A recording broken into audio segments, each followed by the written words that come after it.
pull up the stream anyhow. Still getting set up here. My workspace is different. You can see more of it. I don't know what's up with that. I wonder if it's just using a different lens this time. Details. Anyway, give me a couple minutes. We'll get started in just a few. How is everyone doing?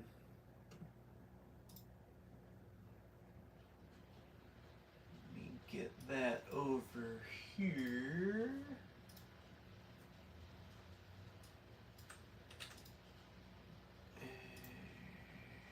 Edit.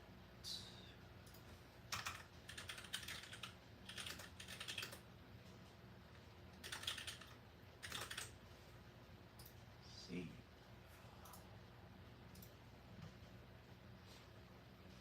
All right. Sorry, I just wanted to add a link to the description that I totally forgot to do earlier. And by forgot to do earlier, I mean I just didn't want to do it from my phone.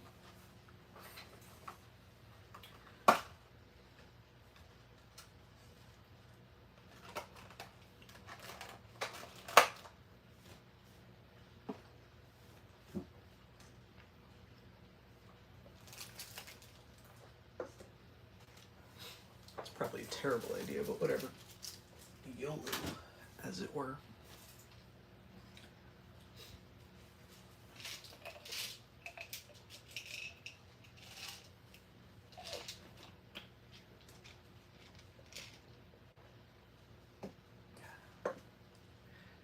All right. Good enough, I suppose. Let me get some lights in here.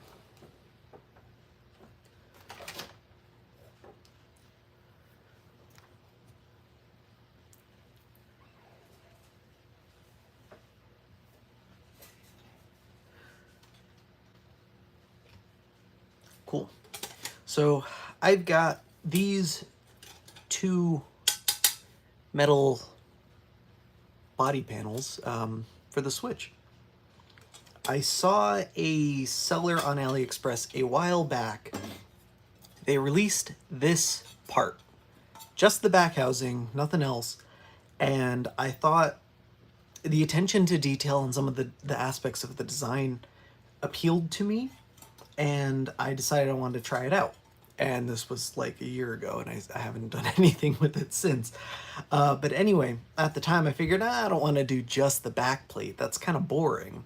I want to do the front as well, but the seller making this didn't have fronts. Well, I found a different seller that was also making parts, and I found a metal front too. I don't agree with some of the design elements from this seller. I don't even know if it's the same seller doing things and seller. I don't know if it's the same manufacturer making both of these things, but I couldn't, at the time, I could not get both of these parts from the same seller, hence the different color finish. I figured that if I'm not getting two parts from the same batch, I better get two different colors, else, you know, anodization batches, you know, every batch tends to be a little bit different. So I was worried that if I got two pieces in gunmetal, they wouldn't be the same shade. So I got silver and gunmetal. I would have preferred gunmetal, but I don't know. It's cool. I figure since I'm going to mismatch them anyway, I'd prefer the gunmetal on the larger piece, but I don't know. Not too bad. For the donor, however, I'm going to be using the switch that I've done basically every other video on. This is that same switch that I replaced the front housing on. I did the eMMC mod to this thing. It has a laminated LCD in it, which is kind of why I was putting this off.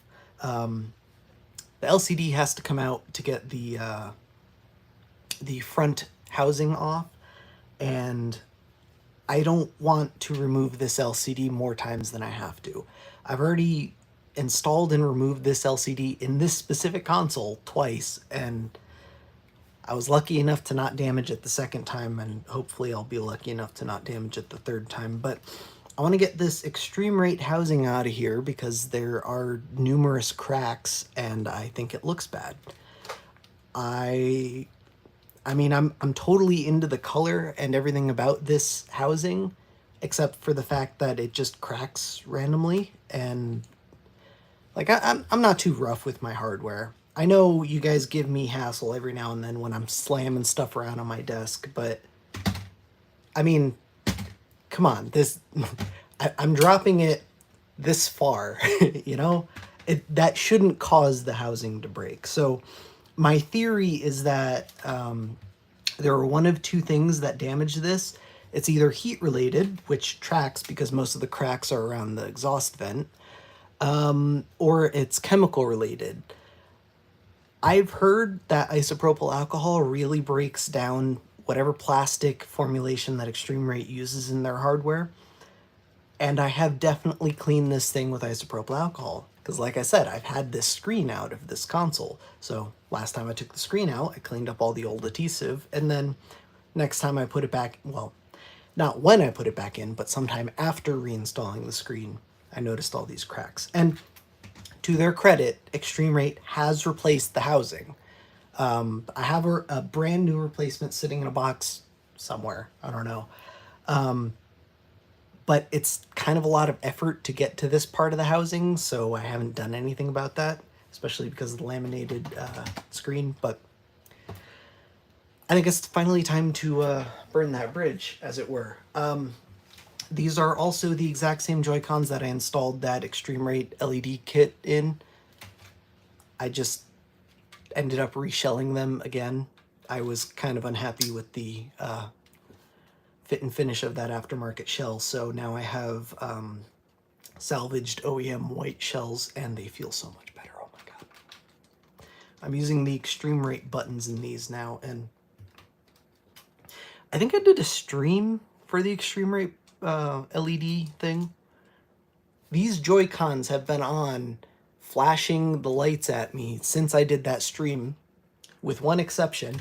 I did turn them off for about a week at a time while I was moving because I had this console unplugged and I didn't want these LEDs to just totally eat up my battery. But anyway, let's... Yeah, it does work. I'm even going to do this dangerously because I have a save with 120 hours exactly on here, and I'm not going to bother backing it up.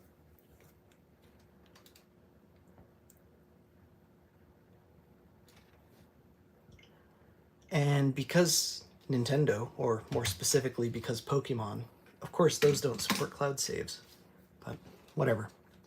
It's fine. I'll be careful, and worst case Ontario, I do have the decryption keys for this specific console, so I could salvage them if need be. There's this enough fingerprints for you? All right.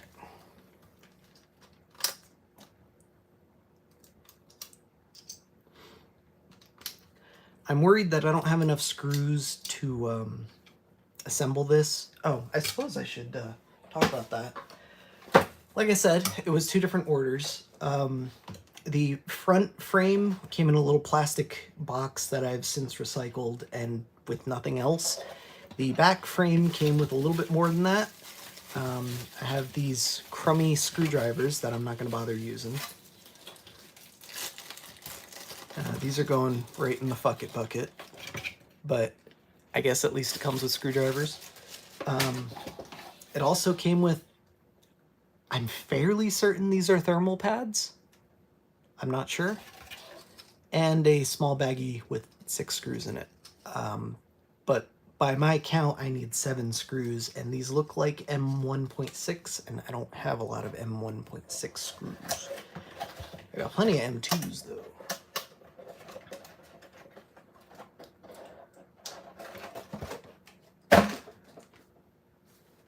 But let me grab some tours here. And let's get started. I believe I need both of these. Review chat real quick. Hey, the micist Mike. Glad you're here, bud.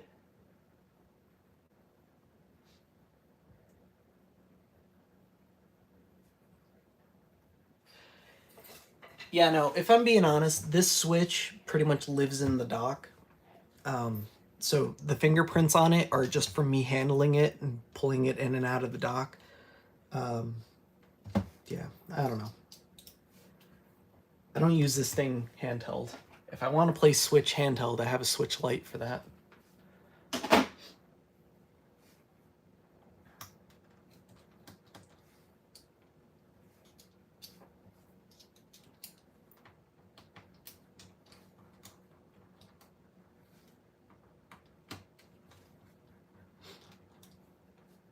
Oh, I've got the limited edition Eevee Pikachu back on this thing. It's not... This back is not original to this console. I'm fairly certain it's OEM. It feels OEM, it looks OEM. But, yeah, I got it on Tabo.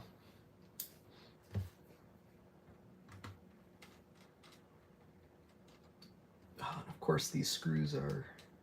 Oh, one of them is. One of those screw holes is stripped.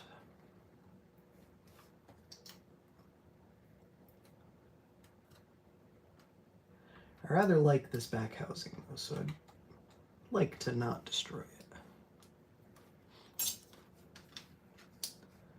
Front housing, though, I might take apart with pliers to make it easier. No salvaging that, even though I have 2 stripped screw holes.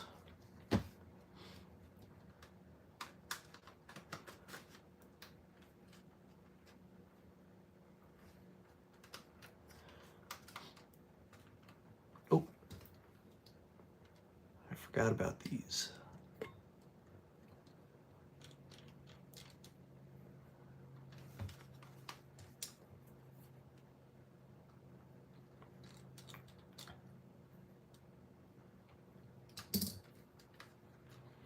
Okay, now does it come off? Yeah.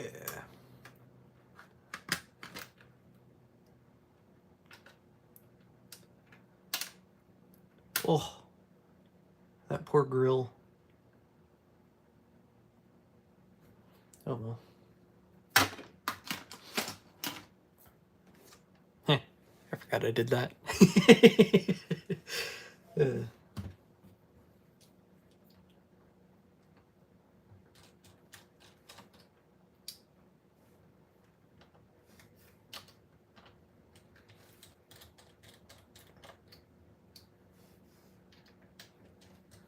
I don't know. I've been playing a lot of Switch lately, and on the one hand, I kind of regret not playing it sooner, but on the other hand, a lot of the games I'm playing have come out somewhat recently. Like I know that I was just playing Pokemon Shield, and I know that that's an older game. But the DLC specifically is only a couple years old, I think. Did I miss one? I did.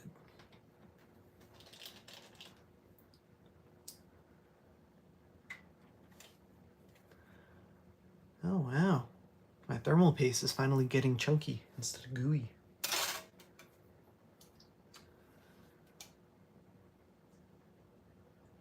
Oh, it's going to end up all over my hands. I just know it. I can still see some over the battery from last time I was in here.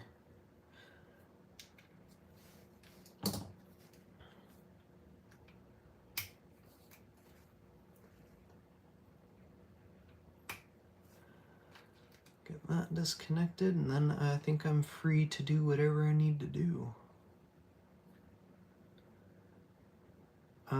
Now the question is, how much more do I actually need to disassemble? Because to get the front frame off, or not even to get the front frame, to get this front housing, I know the screen needs to come off, and then there's 4 screws underneath. But to get the screen off, I think I just need to remove the rails. But of course, this one, the ribbon, it doesn't run that far. Screw it. we'll wing it, see what happens.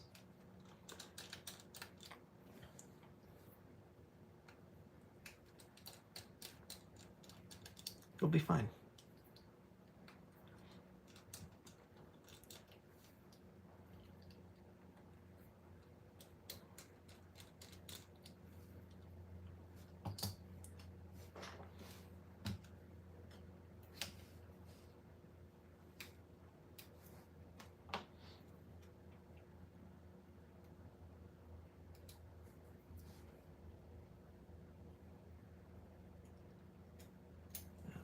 Unplugged.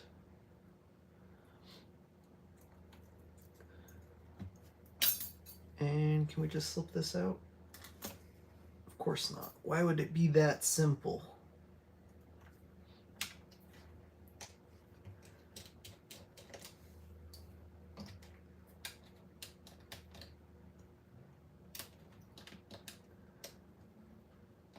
We'll just flex the motherboard. I'm sure that's fine.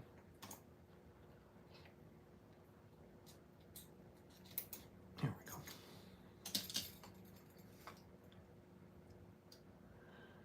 At least I don't need to replace the frame on this.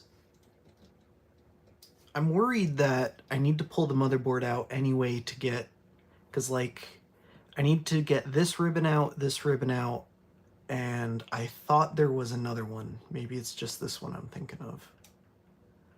But I thought there were 3. Oh well, I'll keep going. Oh my god, that one's tight.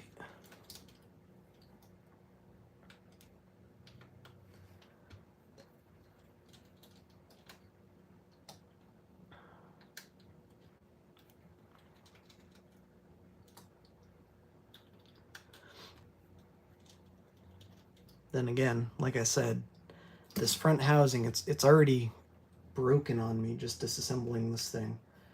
And I have 0 plans on salvaging it, so I could just, you know, creatively disassemble it with alternative tools.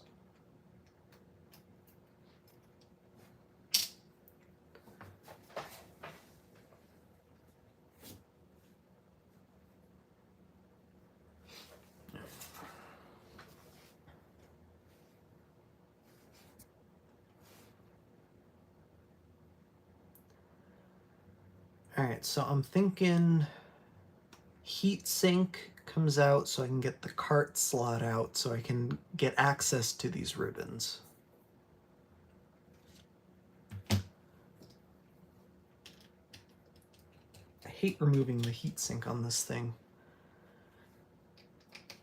because I'm always obligated to just reuse that thermal paste. It's not like these things get that hot. I'm too cheap to just clean it up and reapply. Which means I just pull it out all gooey and then I get my fingers sticky repeatedly.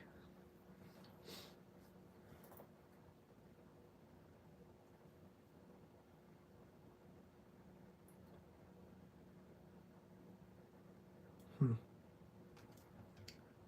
sorry, I'm just trying to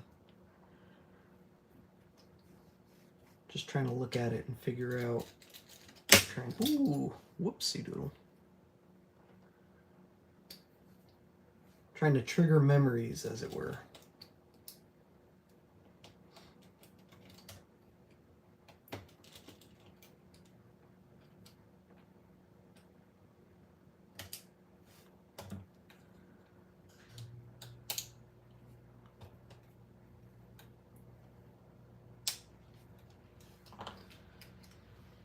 There's one ribbon cable out.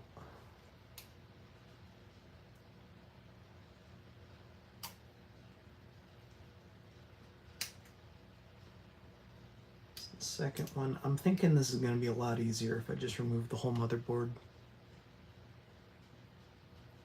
That way I don't have to mess around with trying to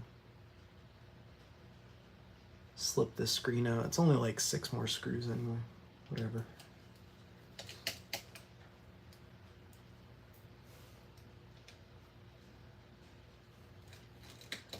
How much time am I going to spend trying to do it, or trying to work around doing it the right way, you know?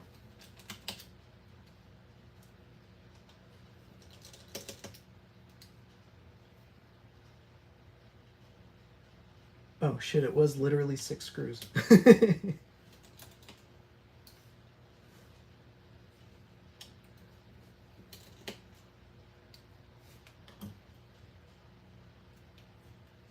that it? Yeah.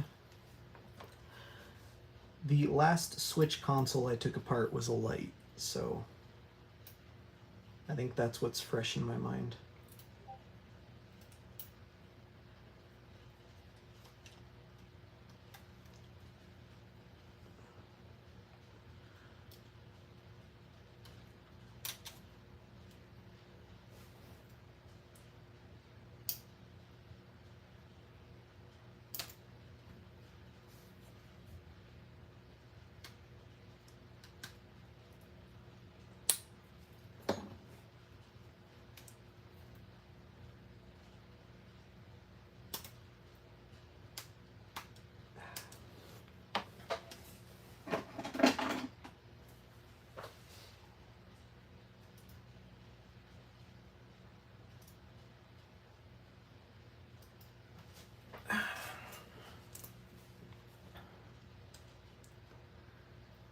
Hate these stupid little connectors.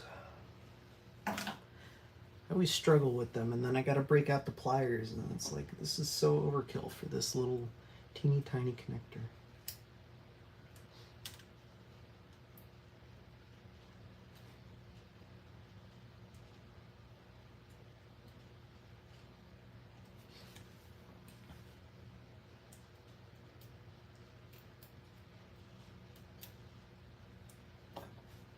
Oh, forgot one.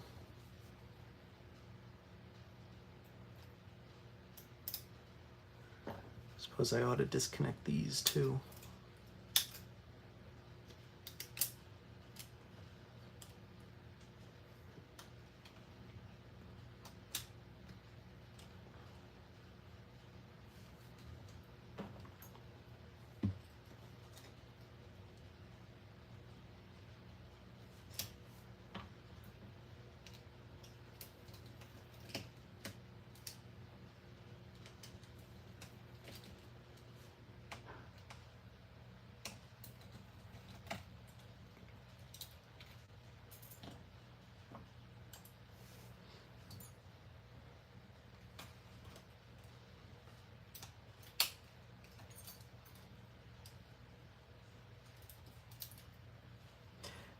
There we go.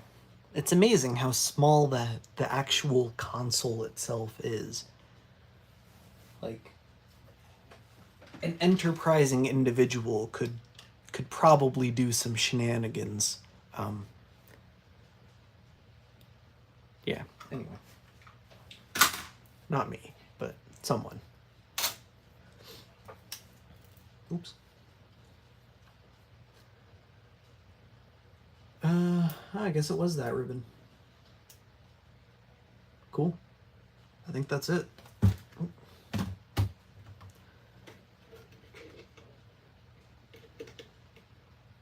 on. There we go.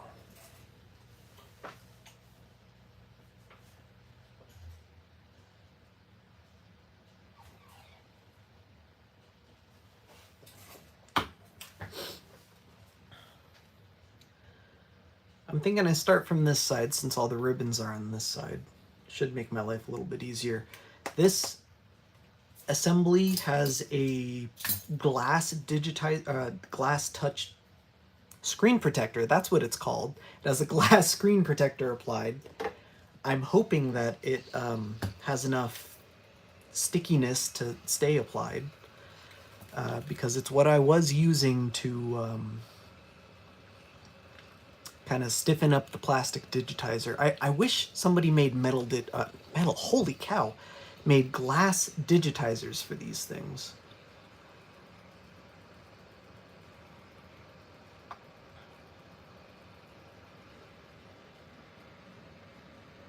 I'm having a day and a half.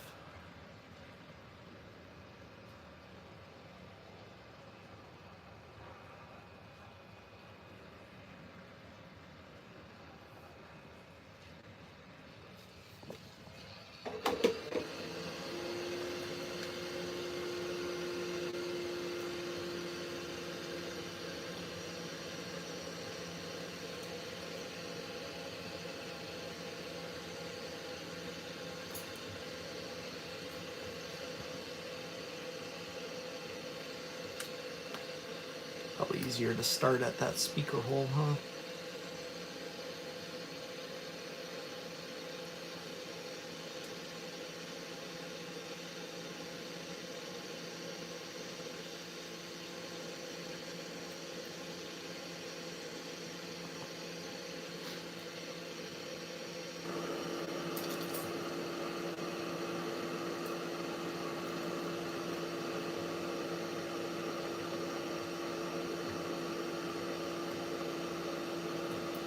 Oh! It slipped. Almost destroyed my screen.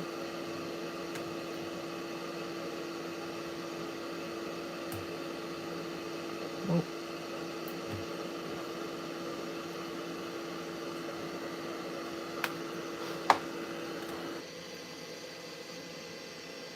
I mean, at least I've got that bottom corner released, I guess. Let's try again.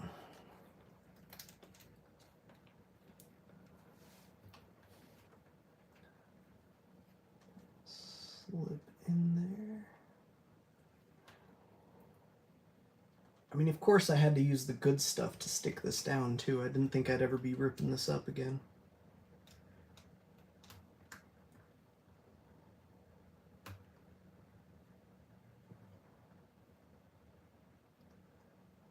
I wonder if this is a situation for the fishing line.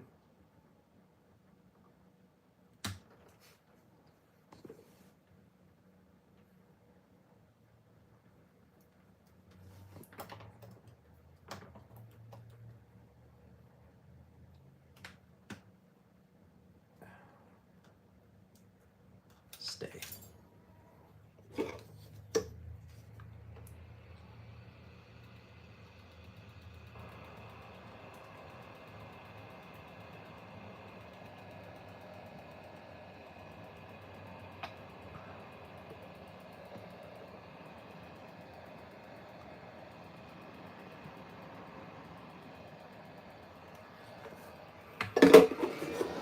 Ah, it slipped.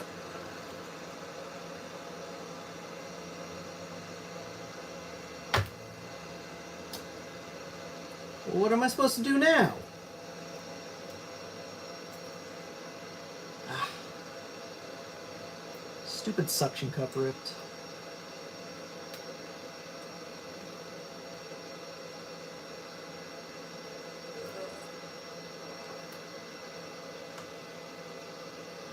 To anyone watching me struggle with this, to be clear, regular screens are a lot easier to get out than laminated screens, because you could just bend the digitizer.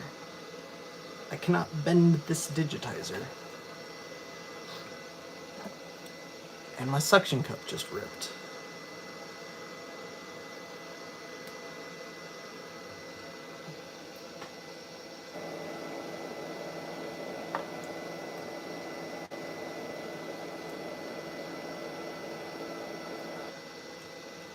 Just let me get the corner, come on. Oh, no. I keep slipping, and then the touchscreen, the screen protector starts coming up. I'm wondering if maybe I should ditch the screen protector.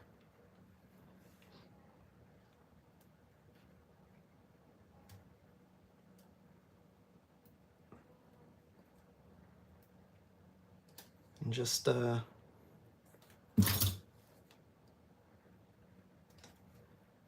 because you can see how much that digitizer bends otherwise. Ugh, I'm so afraid of ruining this thing.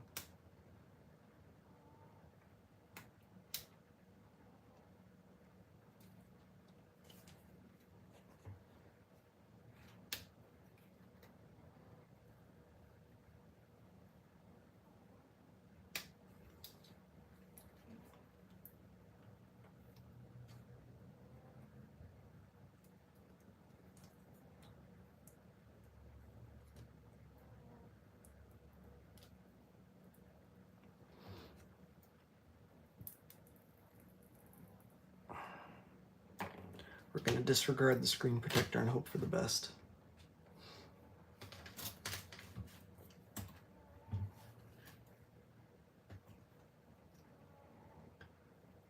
because I'm clearly making no progress with this. Ah, come on.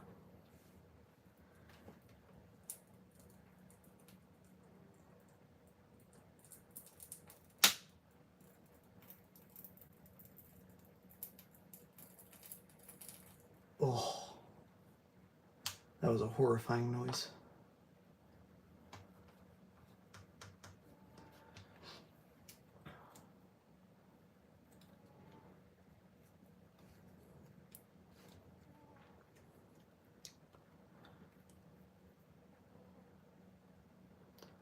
It's still not slipping loose.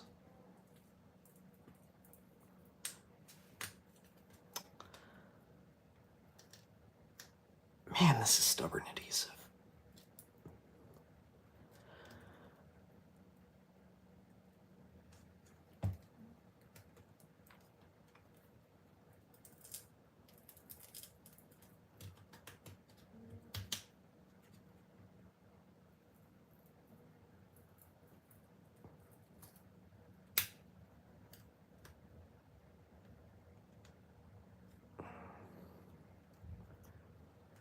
Ooh, ooh, ooh. Leave that in there. Stick this on this corner.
Ooh. Okay, so worst case scenario, and maybe this is just a coping mechanism, but there is a dead pixel, so if I do ruin it, it's not the end of the world. A dead pixel on a console that he uses docked. Oh no. What a nightmare. Good Lord.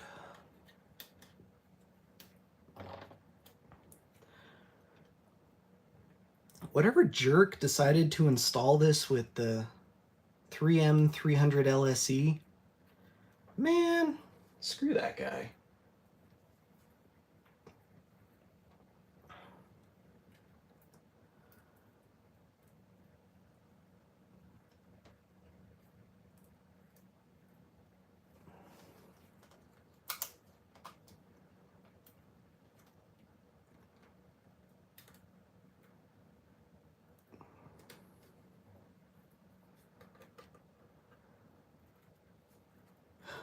Also, when I reinstall this thing, I'm totally using this 300 LSE again because god damn, stuff's good.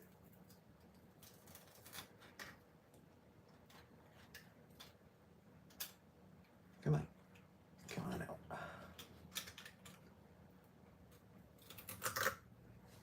Jesus. I got it, and I don't think it's destroyed. It doesn't look destroyed. Huh? Now let me set that down in a really stupid spot so that I can drop it later and destroy it by accident.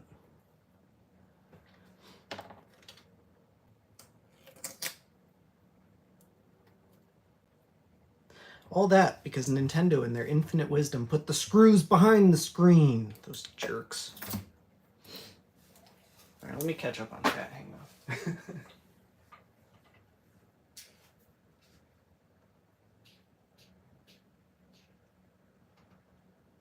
Hey, Don Draper. Thanks, bud.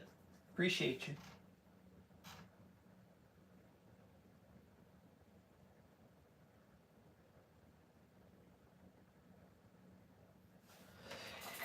Yeah, dude, that battery is never coming out. I have pulled... So I bought a lot, as in a auction that contains several units of quote-unquote junk switches. I'm trying to remember how many there were. I think there were 4 total. I fixed 2 of them. No, I fixed 3 of them. But one of them I gave to my niece. The 4th one is still just like totally fucked, and I don't think it's fixable based off the errors it's throwing, but whatever. It's spare parts, right? What'd I do with that screw? I think it was this. There were 2 screws. Okay, right here and here. Sorry, lost track of what I was doing. Yeah, because one of them was a V2. I gave the V2 to my niece, and I reshelled that thing because, you know, she's a little bit older now, but at the time, she was 9, and that stuff's cool. And so for her birthday, I just came over to her house with a, to her parents' house, with a box full of broken switches and a box full of parts, and then I just did it in front of her, and she thought that was the coolest thing. But that switch needed a new frame, and I did not realize what I was getting myself into when I planned that. These batteries, honestly, if you ever have to replace the battery, just replace the whole frame. It's gonna make your life so much easier. How does this come out? Do I gotta hit the buttons? This one? It's weird. Oh, there it goes. Alright, whatever. Go away. I don't want you anymore. I want you.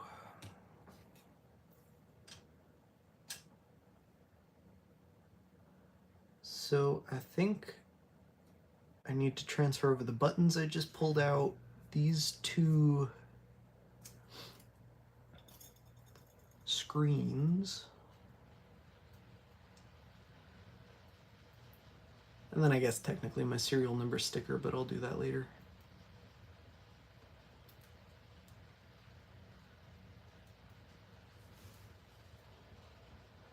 We don't even need the screens, but might as well. It's not like I'm gonna tear this thing apart to add them, you know?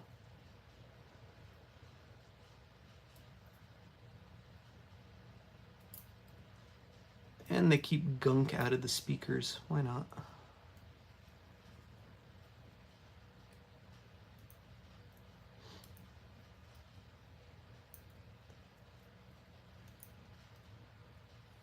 Come on.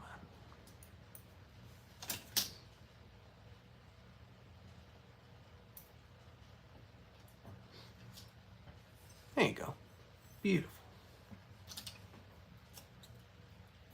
If I recall correctly, this bit of foam was something I added just to make assembly easier, so I can add that back in later. And now I have this for experiments. We can do some tests with isopropyl alcohol later and see if it dissolves this thing, like I've heard.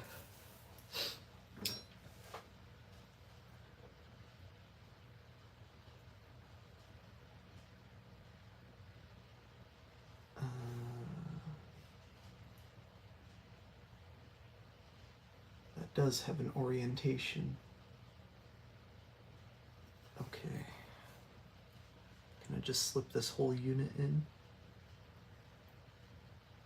Because that's going to make my life so much easier.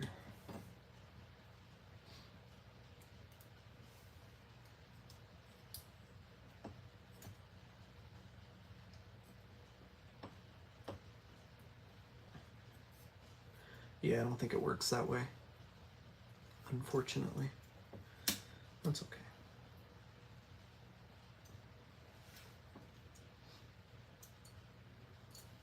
Holy cow. Plastic button itself barely wants to fit.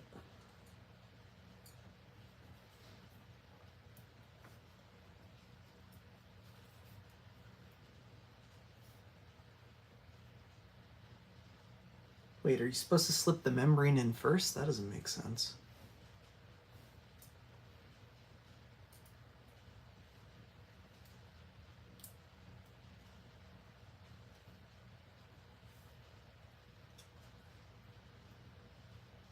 Yeah, I feel like you are.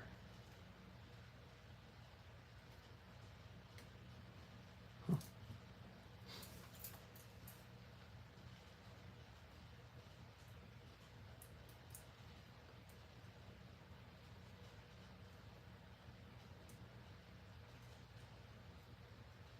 That's bizarre.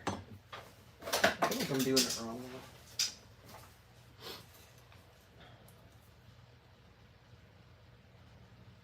The plastic one has keyways cut into it for relief. The metal one does not, which could be why this is not going in as easily as I had anticipated.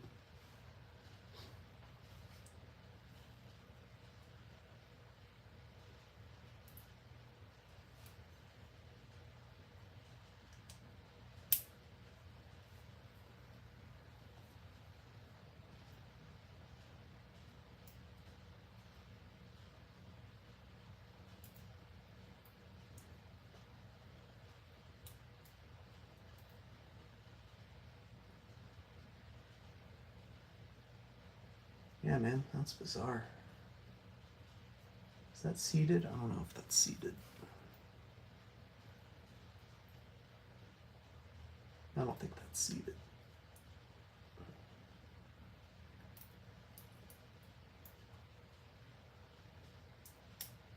There it is. Now it's seated, I think.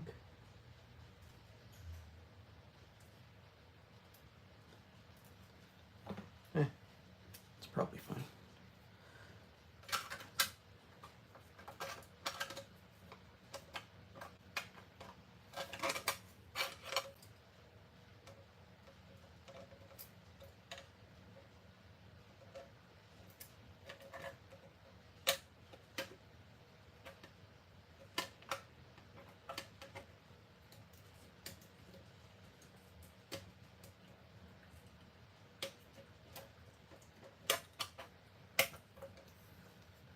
Yeah, I mean, I guess it works. The Wi-Fi antenna fits fine. There's some cutouts there for it, I guess. Volume feels fine. Power feels fine. Feels fine.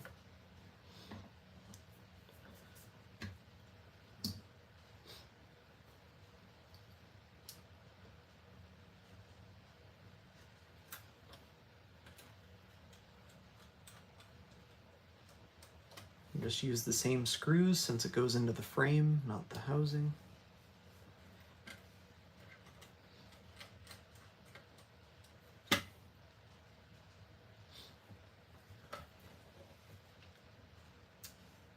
I think I'm forgetting a part. Hang on. I ran into this last time I replaced the front of this thing. There it is. The little ambient light sensor wasn't installed. I remember having to tear the whole thing down, get the screen out. Yeah. Whoops. Whatever. This is the best time to realize that I've neglected it though.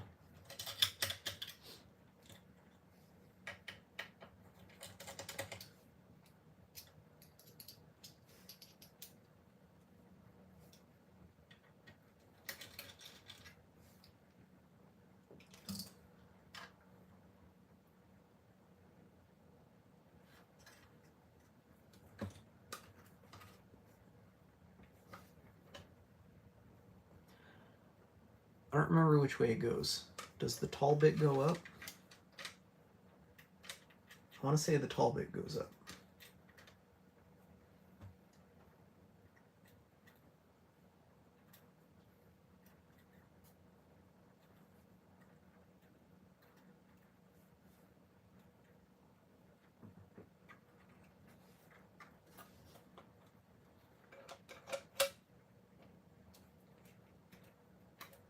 The tall bit does not go up.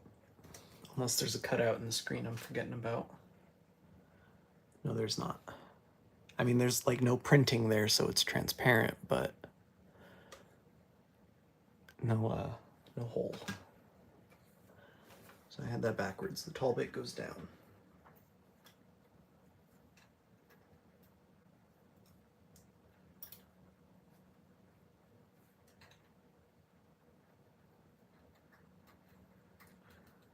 Oh no, my tweezers are sticking now. Okay. There we go. That's better.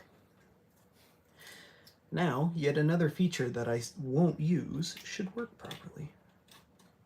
But I like having the option.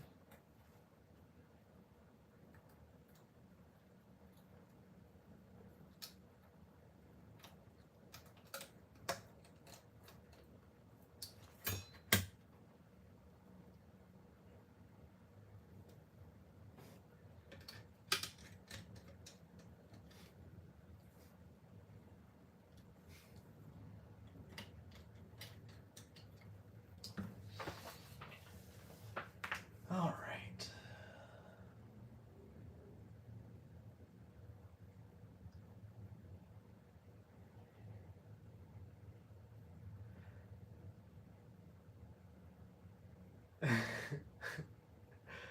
Guys, what do you want to chat about? Like, there's a reason that I'm not in a lot of public spaces anymore, and it's because I get a lot of people trying to chat with me about inane things. Like, they want me to fix their Game Boy for them, which, don't get me wrong, I'm flattered, but there's only so much time in the day, and I already hate how much I've monetized this hobby as it is.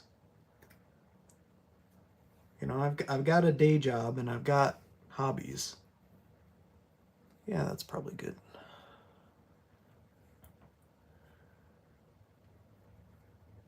That's why I encourage posting to the Game Boy Discord, and you know, if you need help with something, ask there. There's plenty of good folk in there. Know exactly what they're doing. Quite a few even know more than me.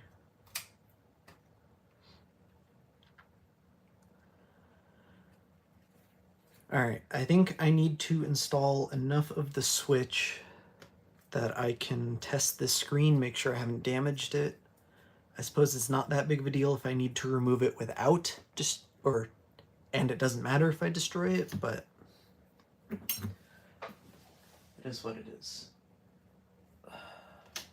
But no, seriously, if you unironically have something for me, throw it in chat, and if it's something I can respond to in public, I will. Otherwise, I don't know, email me or something. I don't do commissions though. I don't sell hardware.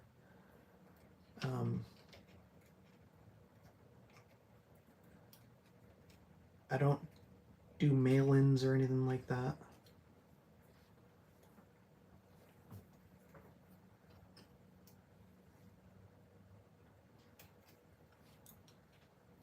Not typically, anyway. There are always exceptions.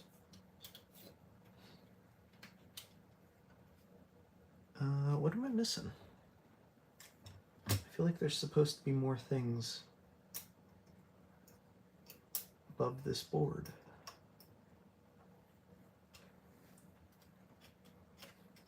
So there is one more.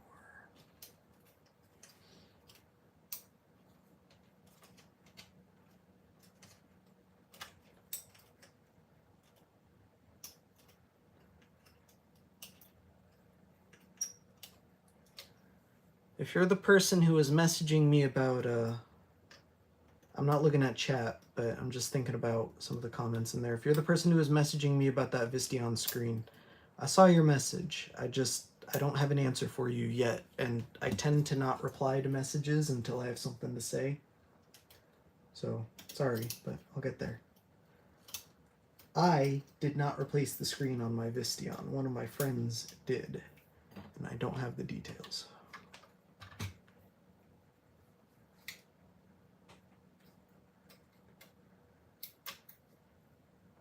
Though I suppose on the same note, the backlight is a different circuit than the rest of the screen. You can replace that independently. But anyway, let me catch up on chat. Hang on.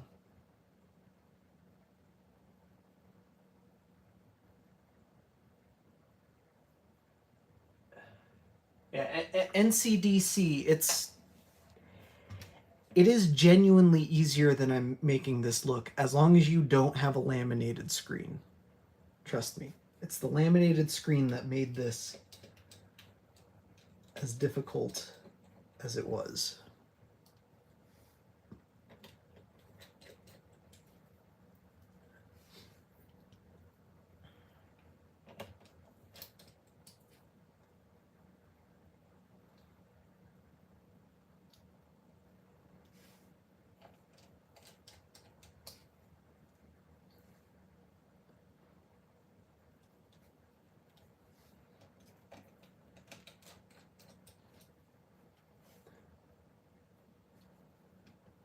That, and like usual, I'm not exactly sober. You know, I've never done anything with TurboGrafx. Like, that wasn't a big thing in the States, or at least I don't remember it being a big thing. And so I never got into it when it was topical, and now that it's retro, I mean, it's cool, but a lot of retro stuff is, like a lot of popularity around that kind of stuff is nostalgia based, and I have no nostalgia for it, so I've still got plenty of modern stuff to hold my attention. I suppose I just need to plug in the touchscreen and the display and then power it on real quick.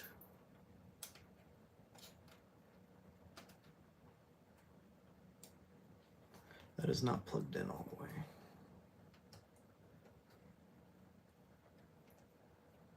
The display connector on these is very tricky.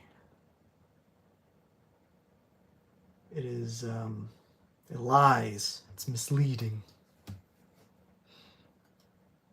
I'll at least drop the fan in.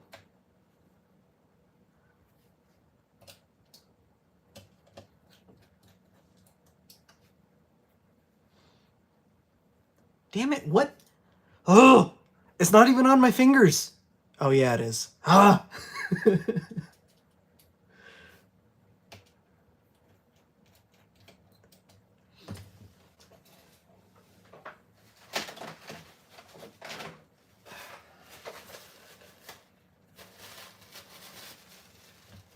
See, I told you. I said it'd get everywhere.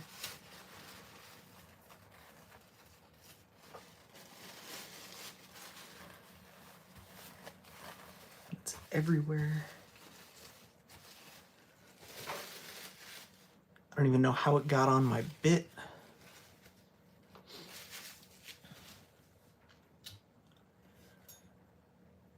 I suppose I should hold off on plugging those in just in case.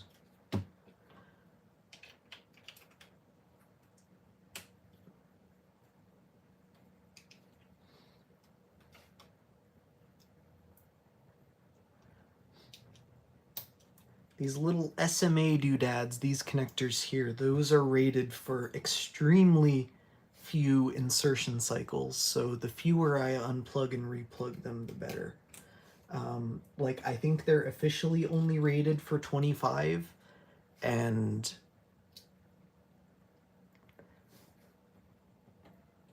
I don't know that I've ever gotten a full 25 out of them.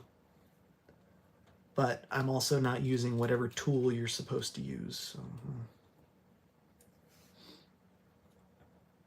Well, presumably there's a tool. I don't actually know. Ooh.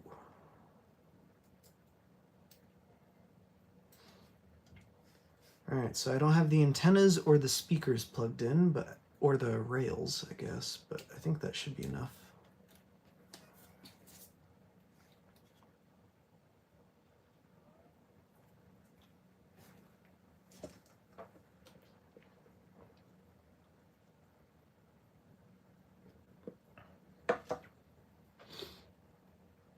Hey, I think we're good. Given that the touch screen is working this much so far,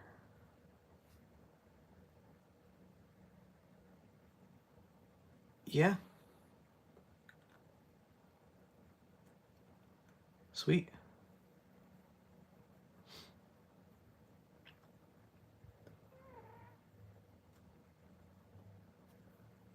And I don't see any spots where I messed up the lamination, so yeah. We are good to go to continue.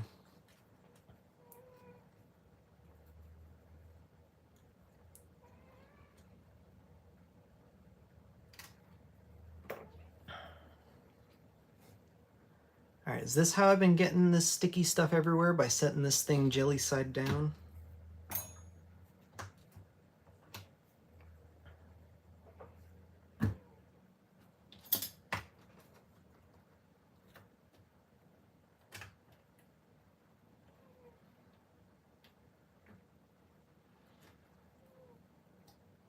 And nah, I gotta remove it. It's gonna make my life so much easier if I just remove it.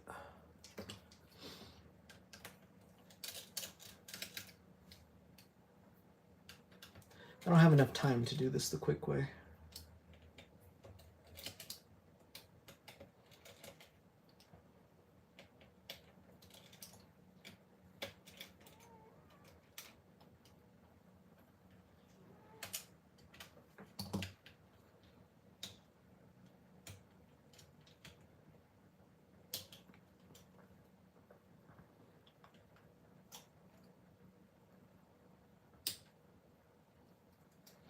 Oh, that being said, these connectors are still metal, so don't let them...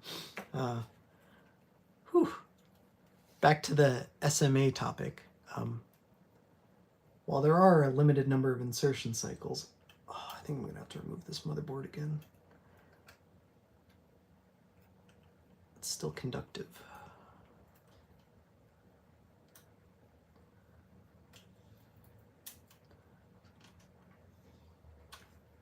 I'm gonna have a hell of a time feeding that through the frame with this motherboard in the way. And it's gonna be a lot easier to do what I need to do with this out of the frame. But I think I might just have enough slack anyway. Nah. I'll do it proper. Why not? It's only 6 screws, as I said.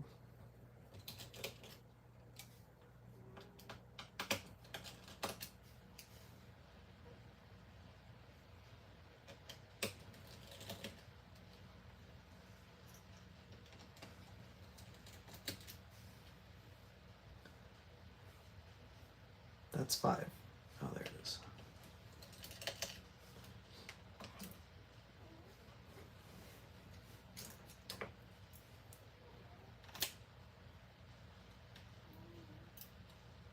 Oh, you know what?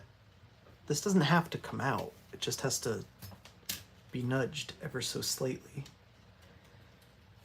So I can slip that out.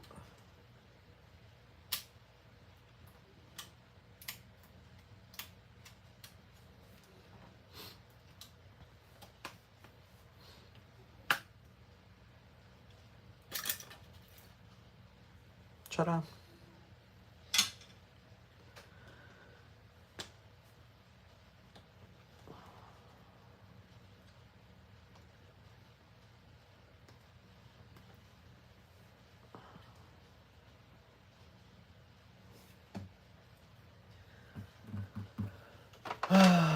Should I do this properly or half-ass it? I'm kidding, I'm doing it properly.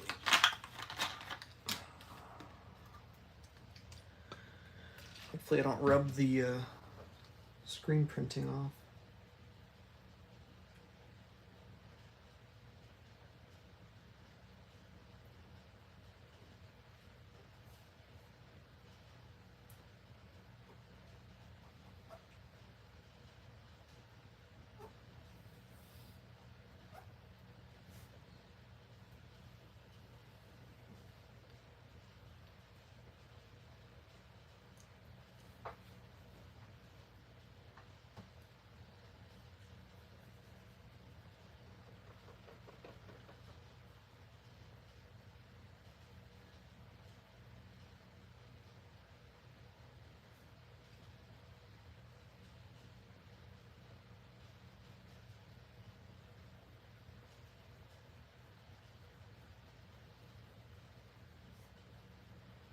Lots of little chunks where I damaged the adhesive. Oh no.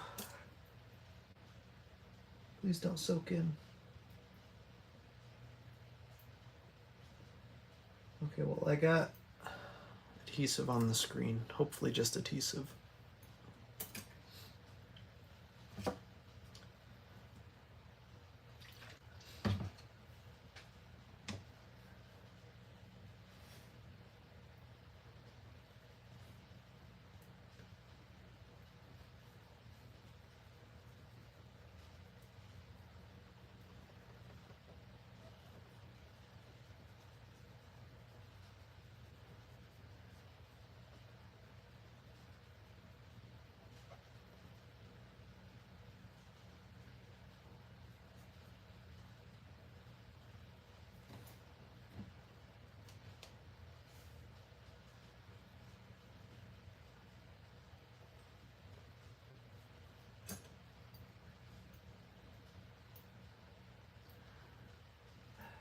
I don't think I need to get that out of there.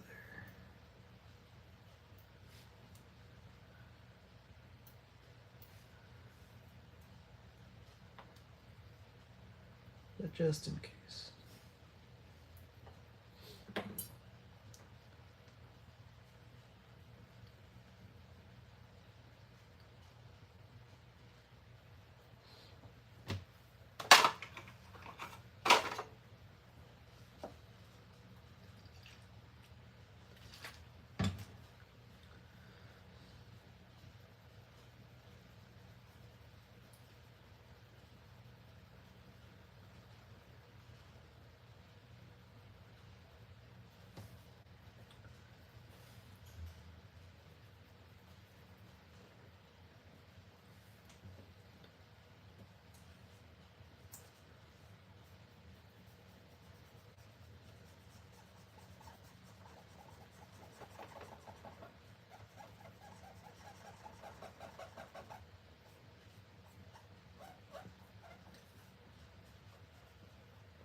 What? Okay, hang on. I see I've been neglecting chat.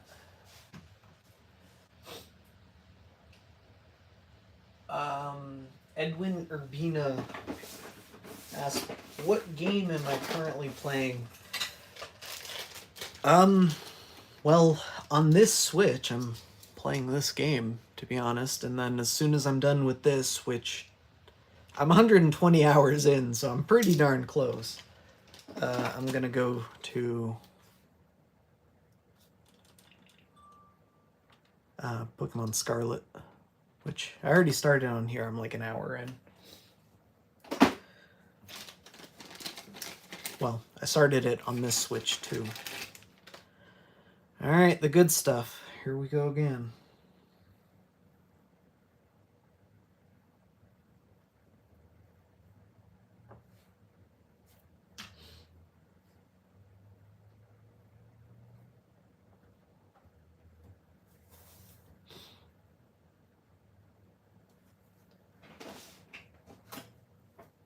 Oh, chat. I was doing chat. I got distracted. Have you considered projects for the original Xbox? I have and I haven't.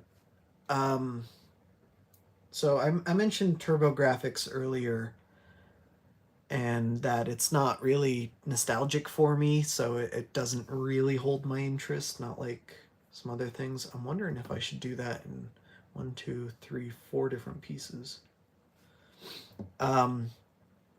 The Xbox isn't really nostalgic for me. And I only say that because Yeah, I had an original Xbox back in the day, back when they first came out. And I've had an Xbox since, and I can still play all of the same games on my current Xbox. So, like, yeah, technically, Xbox is retro if you want to say that, but like it doesn't. I don't know.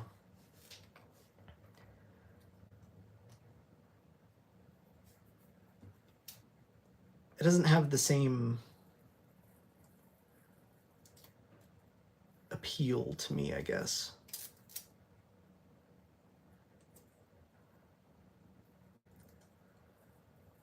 Which is weird because, like, you know, I've had Xboxes longer than I've had Game Boy Advance consoles, but here we are, I guess. Stay.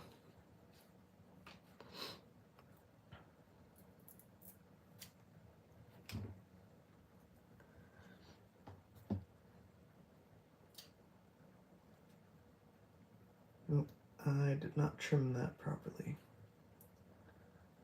I totally messed that up. I think it's salvageable, but definitely less than ideal. I'm getting my fingerprints all over the back of this poor screen.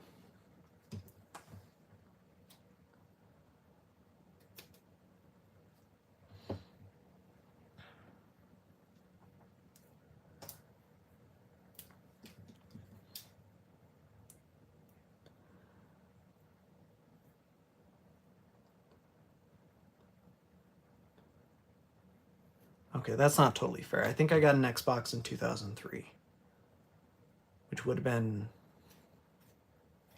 was it 2003? Maybe it was 2004. Because Halo 2 had already released.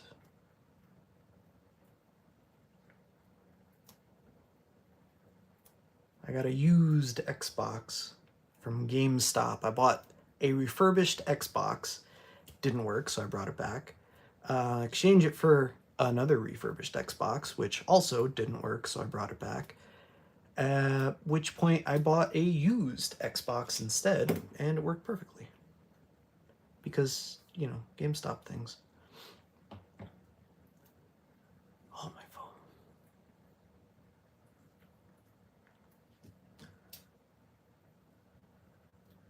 Thankfully, they have stopped since refurbishing consoles, however the hell they were refurbishing those Xboxes.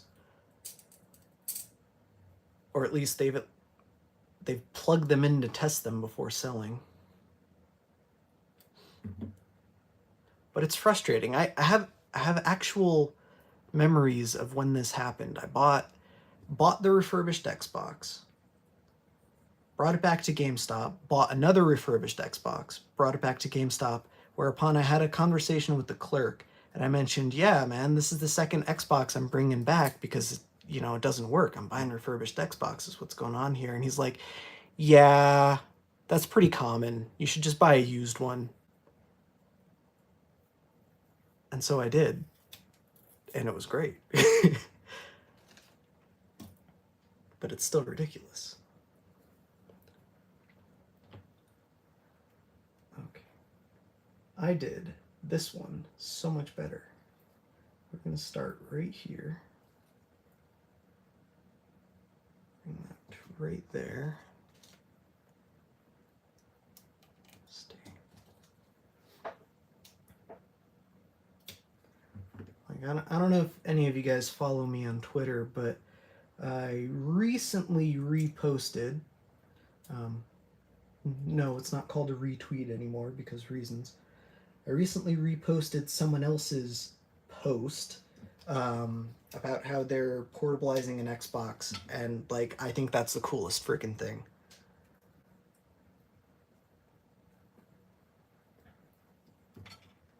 Carving up the motherboard, making it work with better regulators, battery power. That's so sick.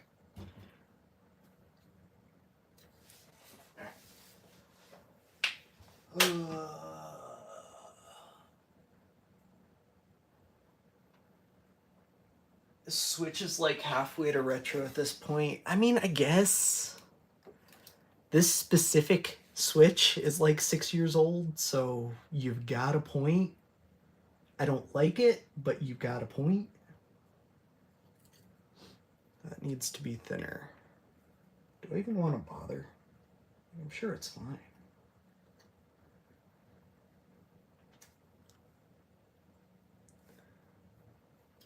You know what? Hold my beer. I've got an idea. I'm just going to stick that down. Walk this around.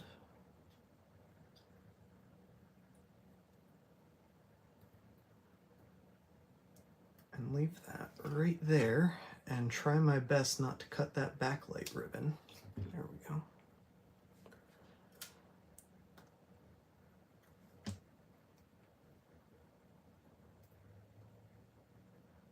And you know what? We really don't need that much, so that's going to be plenty.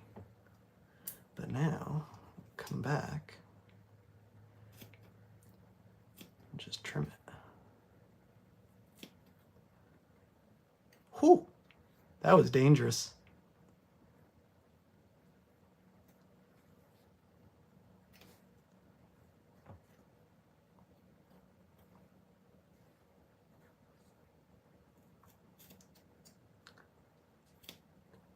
I almost did something real dumb.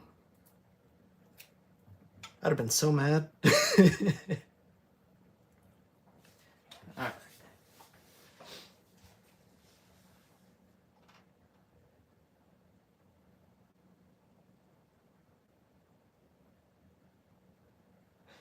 NCDC, this SN30 Pro that you're looking at, I did that YouTube video on that 3D printed shim a while back. And like, I've been using the controller as is since.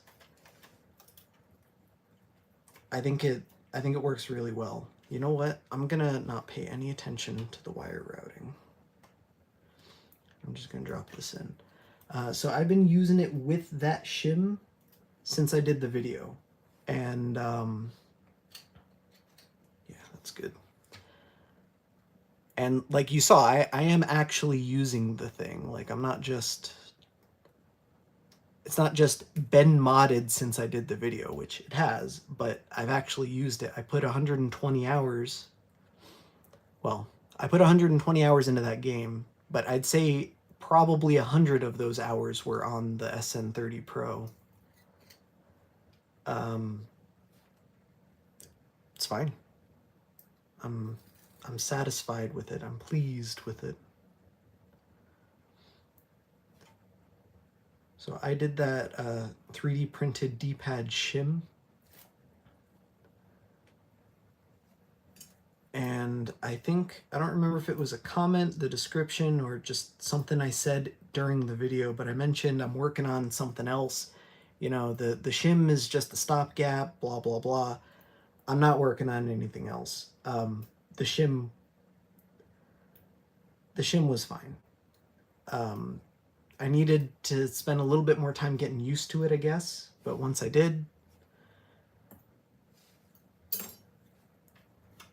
I was fine with the shim.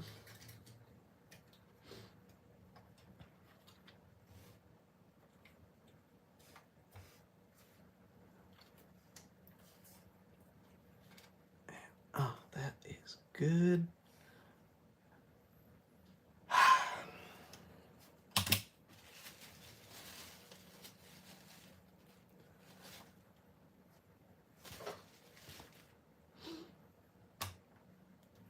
All right, and so now this screen is never coming out of here because each time I modify this console, I make it more and more stiff. And it is so much more difficult to remove those things when they're stiff.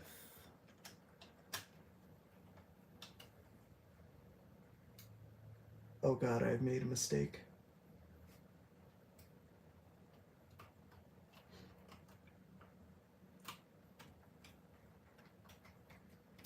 I should have checked that before sticking it down. Oh no. Why can't I get this thing out? Oh, because that's still plugged in. Ha!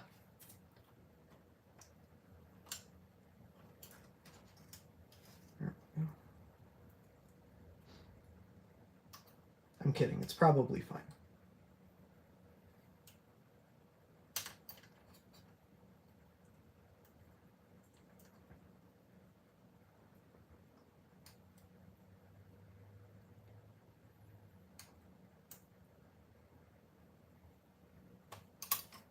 I just, you know, crease the ribbon cable a little, that's all.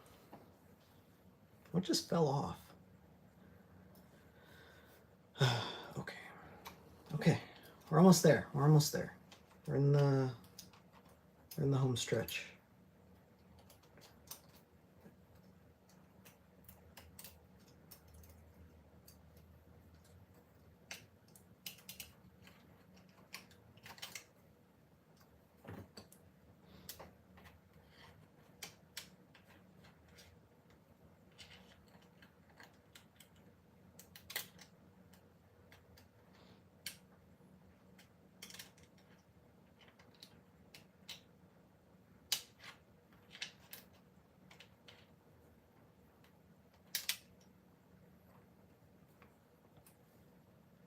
All right, all right, all right.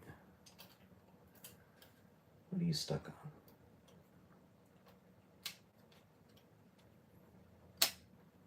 Fuck all. Never mind. All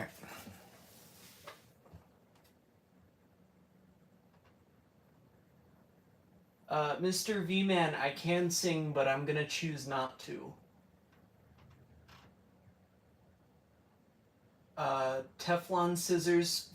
Thank you for the donation, though. I do appreciate it.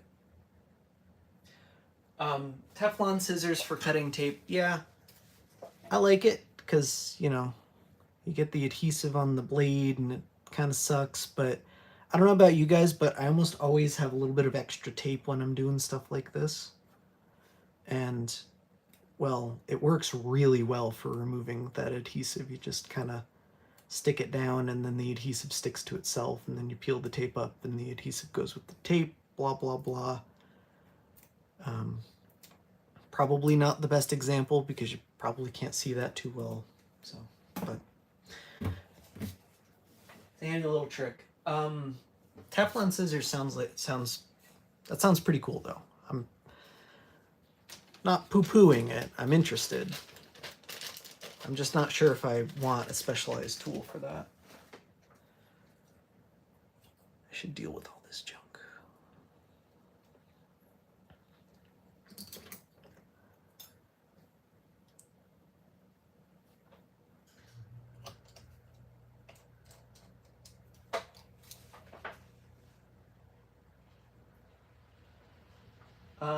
Claymore asked if this was an original Switch. This is a release model Switch. It is a Arista unit that is unpatched, and I have modified it quite severely between... Uh-oh. Okay, no, we're good. Between the screen, the housing, I installed 128 gigabyte NAND flash in it.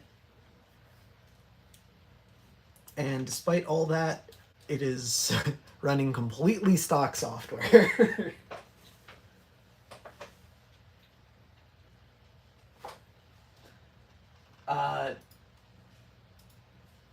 Yeah, they don't...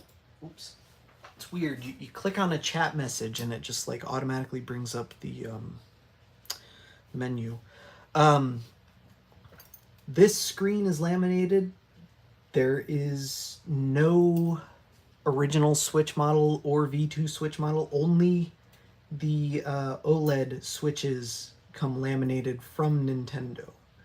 You can purchase aftermarket screen assemblies that are laminated.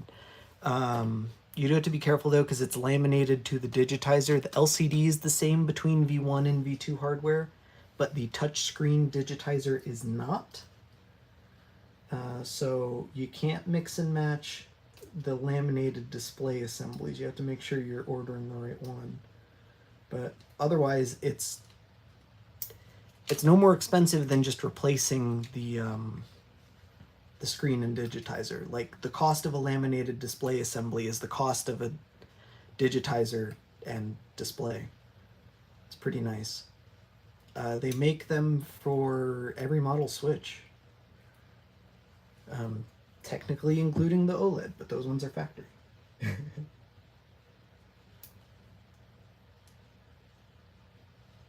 I like the original model laminated assemblies better. On the light switch models, if you're not careful, you'll get some separation, and that doesn't look good at all.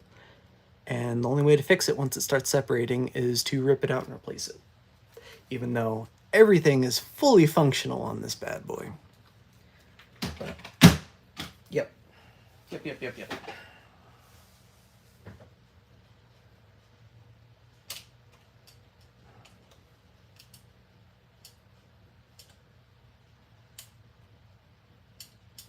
whatever.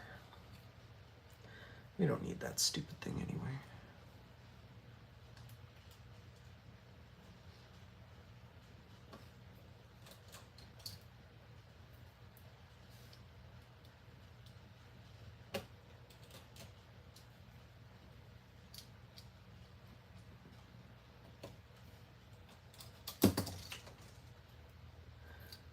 Butterfingers today.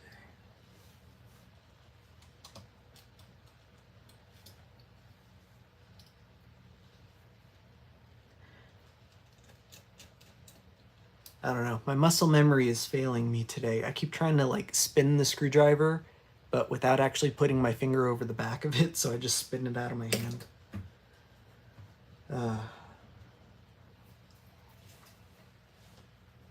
It's been a week.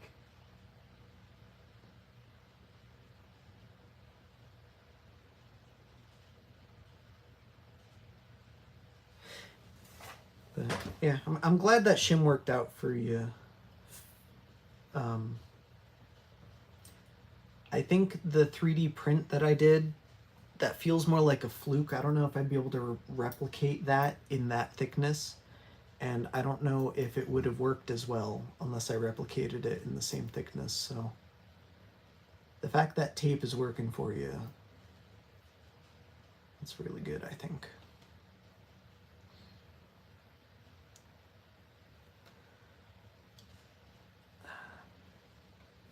Come on, get down there.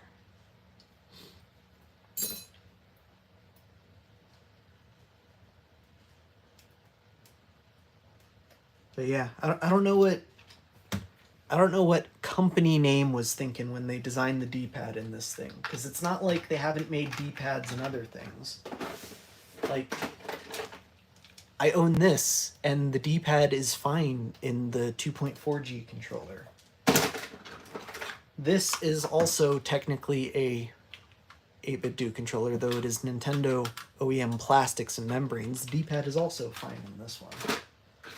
And I swear there's one more controller. For shits and giggles, I bought the Switch Online controller. D-pad's fine in that too. So it's literally only these 8-bit do SN30 Pros that suck. And I don't know why, and it's frustrating because it's otherwise such a nice controller.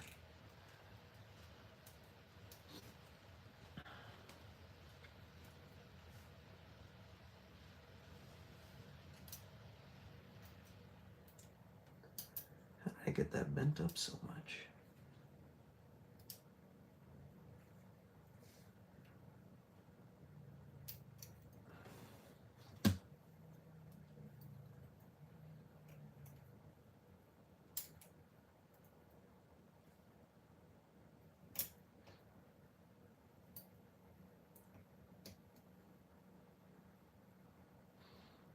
Oh, I should put the rails back on, huh?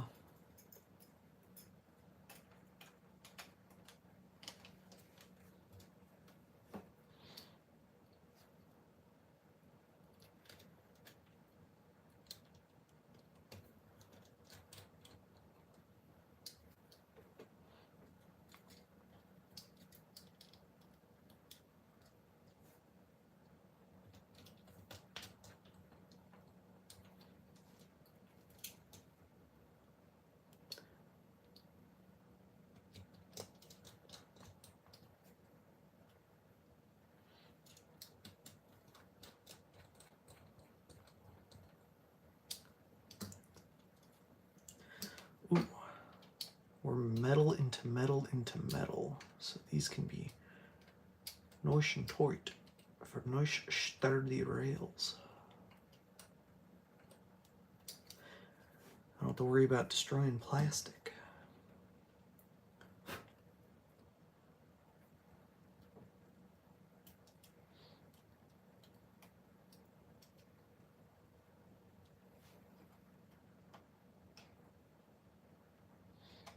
Oh man,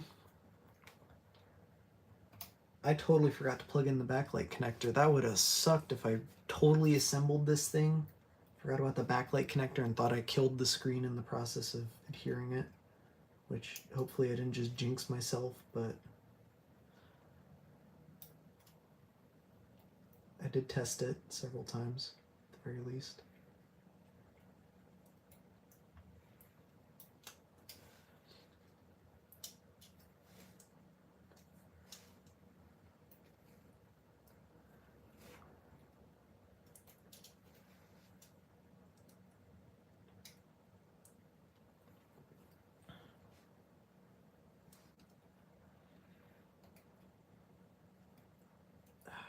My tweezers keep slipping. I think I bent them, and I'm so upset because they keep slipping on stuff like this, whereas they used to work before. Yeah, just a little bit, but enough.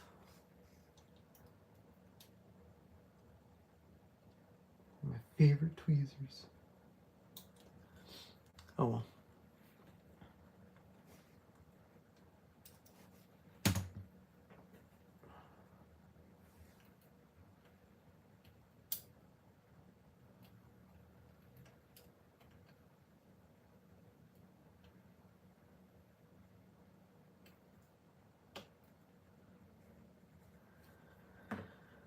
What have we left but another rail I totally forgot to install?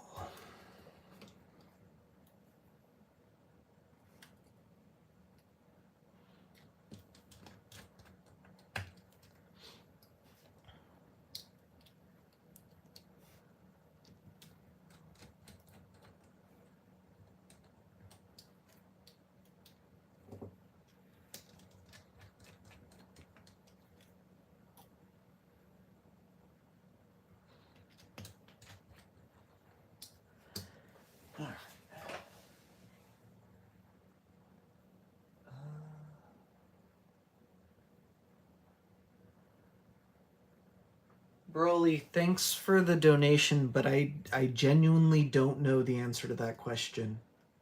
To be honest, my thought is if Nintendo used them interchangeably, then the power usage must also be, like, the difference in power usage between those two types of screens would be negligible. I don't think that there's anything, there's nothing concrete on that I know of. I haven't tested it. That's just speculation on my part.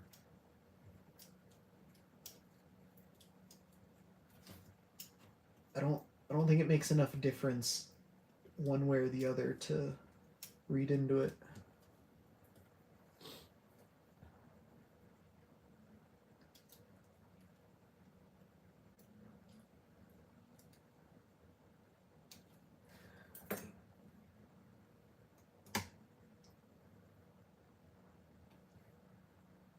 I forgot screws.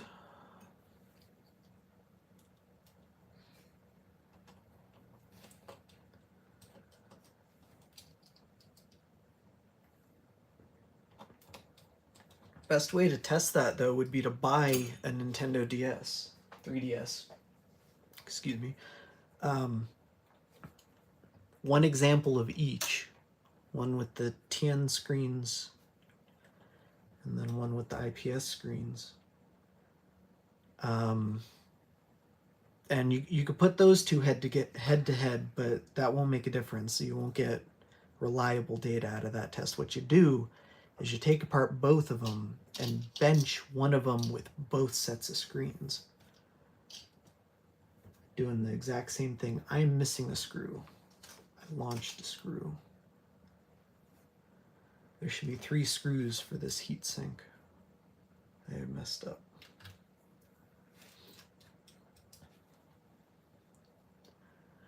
I mean, you can test the 2 consoles side by side, sure, but the differences between the battery cells alone, I think, would skew your results more than anything else. I'm just gonna borrow another screw. Don't worry about this little guy.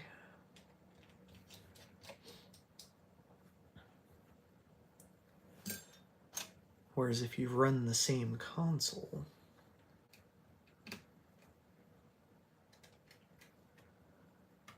you can rule that out. Ah, that's why I was missing a screw. I got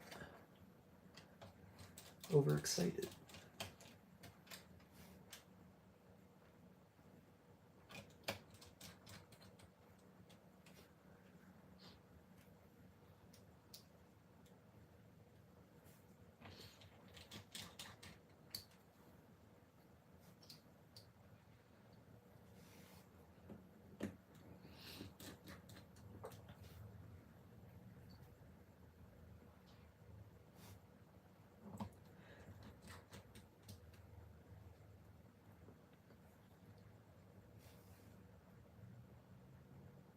Is that one? No. That one.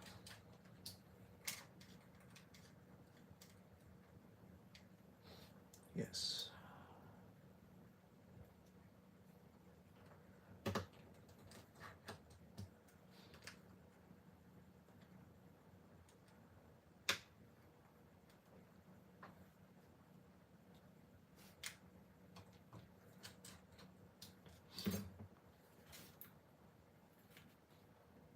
Yeah, it's not so bad.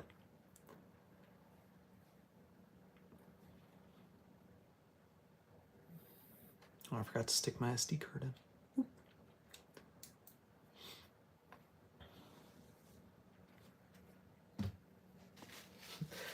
That's not so bad, he says after starting the stream 93 minutes ago and oh no. Oh no. Oh no.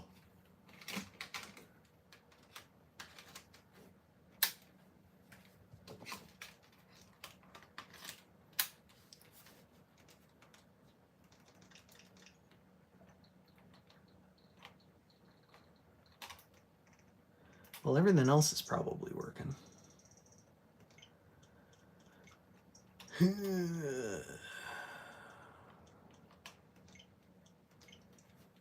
Oh no!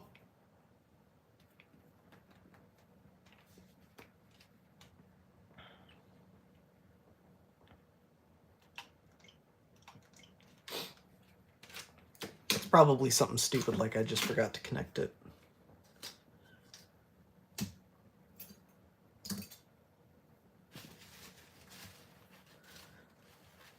I'm going to take this opportunity to go use the restroom, though. I will be right back. Talk amongst yourselves like 2 minutes, not even.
Haven't even looked at chat yet. I'm just walking back. I know what the issue is. I did a dumb, right? I was sitting here trying to connect the stupid module, and I'm like, oh, it's so difficult to connect. Maybe I just don't. And then I just didn't. For whatever reason. I thought the proper way to handle that was to just not connect the screen. No, I'm kidding. That was a joke. No, I was sitting here thinking, oh yeah, I'll just go back and connect it later once I have it screwed down. And then I didn't do that. That's gotta be it. I didn't test a game card, but I'm confident it wouldn't have worked. Oh, good lord.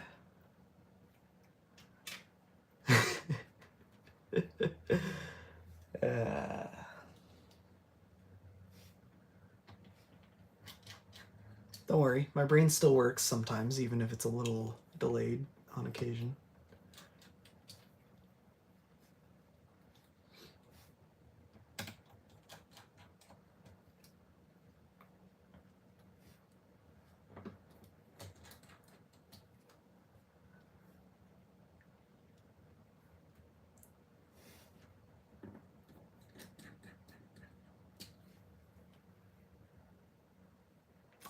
I missed a hole.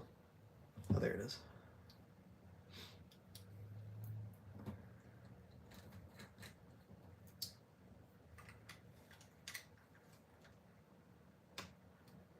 I hate this connector too. It never feels like it's properly seated. All right.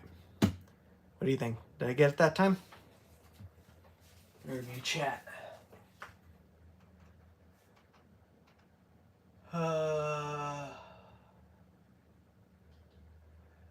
Broly, we don't have an apples to apples comparison for GBA, so I can't tell you that. I don't know though. If we had the exact same screen that we could swap out between like the same backlight kit or something, that'd be a fascinating test, but I don't know, man. I'm curious myself. I just don't know how to test that for GBA.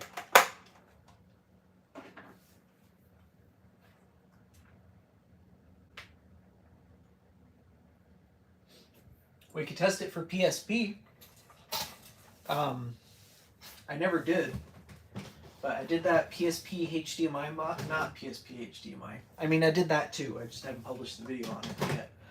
But I did that PSP IPS kit, and like that's drop-in. I'd have to disconnect the backlight though, just to rule that out, because they have different backlight circuits.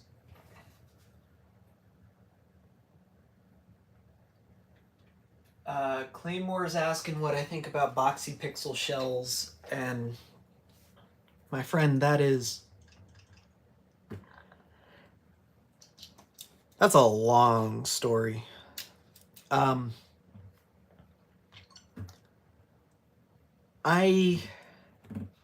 think he can do better, and I wish he would. And that only comes from knowing how to do what he's doing. I understand why he does things the way he does them, but they're not to my personal tastes. And I think there are better ways to do it. I don't think anything he makes is objectively bad. I'm gonna go toss this junk. I'll be right back.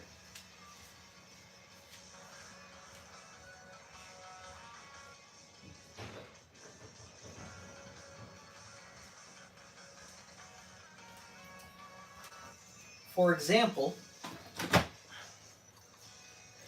and this is an unfair example because this is like one of his first models that still has a Nintendo emblem in it, but he still does this. I don't like how he does port cutouts. Like, why is there just a square hole for a port that is not a square? Yeah, this one I guess is a bad example because it's a really old model. But I do have some of his newer stuff. I just don't feel like getting it right now. Because that's going to be a long tangent, not because I'm lazy. That too, though.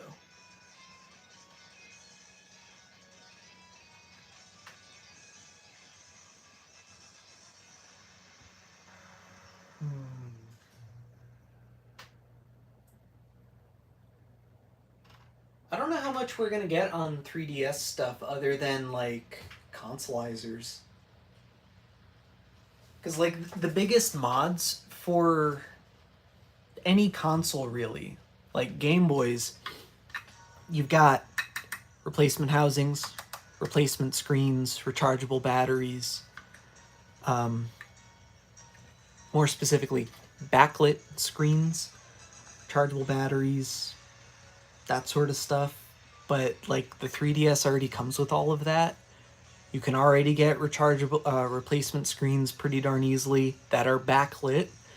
They're already the proper resolution. You don't have to worry about using an FPGA to convert it. They already have rechargeable batteries. The only real other big things are like replacement housings, which, yeah, it would be nice to see that, but given that it's a clamshell console, that's probably going to make things difficult. I know there was someone planning a consolizer mod for them.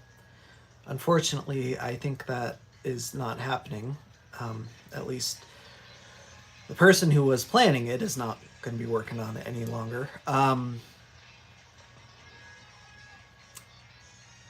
There's another consolizer. There's an HDMI capture over USB for 3DS, I think. It might definitely DS, but I thought 3DS too. But with the new 3DS models, you can just stream that wirelessly with custom firmware, so that even that doesn't really matter that much. I don't know. I think it would be neat to see some stuff, but I don't really expect it. Not anytime soon, anyway. Why aren't you pairing? It didn't pair until I had both in hand. That was weird.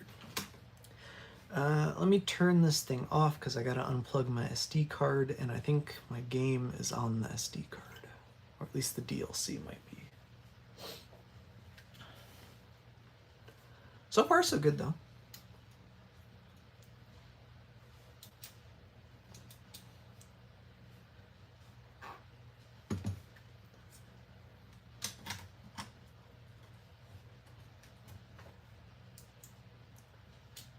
Literally just said I had to do that, and I forgot to do that.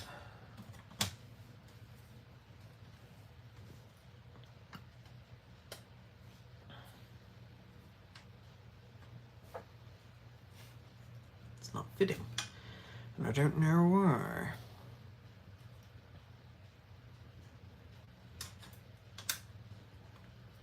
But now it is.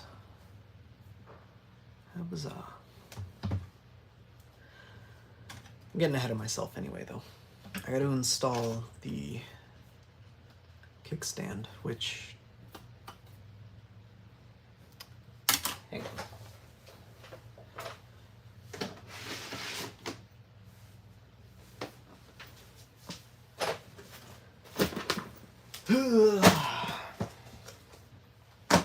Got a box full of Switch parts. I'm sure I have the parts I need in here. Or at the very least, since I'm reusing that back on another console. How do I have two Switch fronts in here and no backs?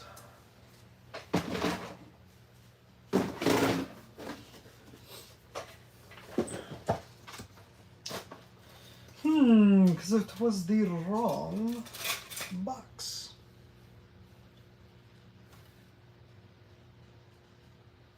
I don't know what that's from. But that is the hardware I need. So the replacement back already came with those grills. I remember having to transfer over these grills when I installed this back, but...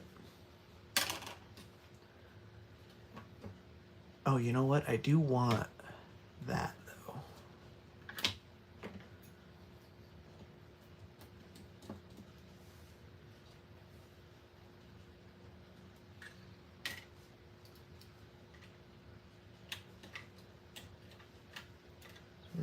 that, just throw that right there.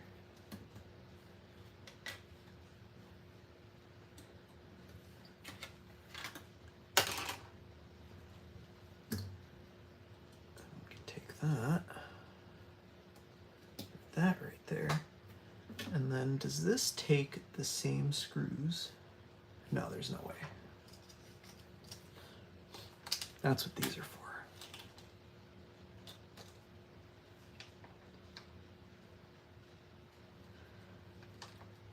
No, that can't be it either, because these are way too long.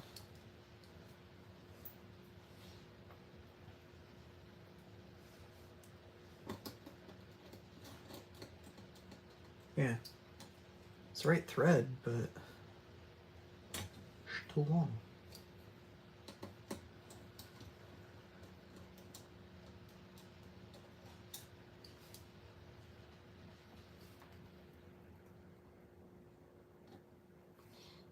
Let me just double check.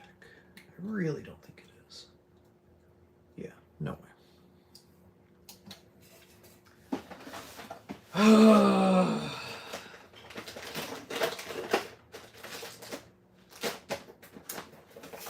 Oh my god, I still have them.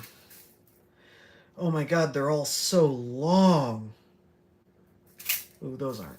Okay. I think this is it. I think I can use one of these.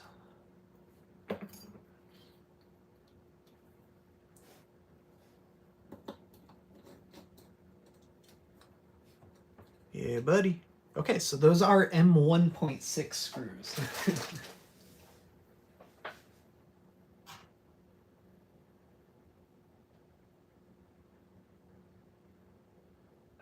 Thank you, Twiggy Slunk, I think. I grew it myself.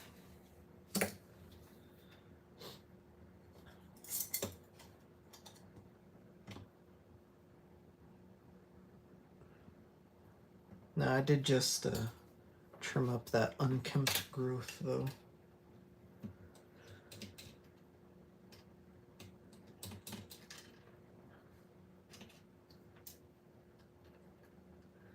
I'm gonna have to do the exact same thing here.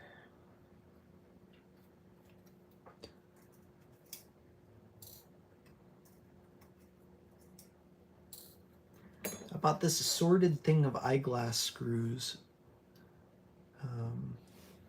because I didn't know how else to get screws in this thread size at the time. But I also wanted like several different kinds because I was trying to figure out what one of my holes was, like what screw pitch and whatnot. Specifically, Game Boy Advance SP battery covers. So that's why I got that. There's a bunch of different pitches in it. Give me my foam. I probably don't need it, but I want it.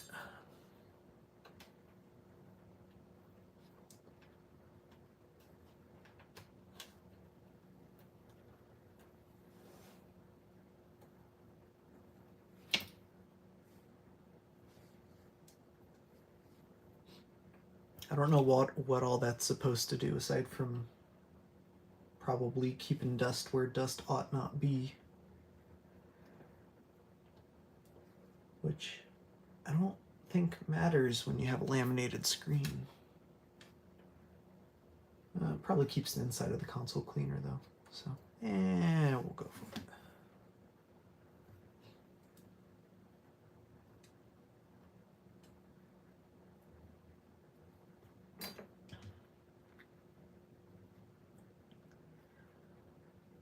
Speaking of square holes on not square ports, I hadn't noticed that earlier. But there's also these skull and crossbones, so not like the writing wasn't on the wall.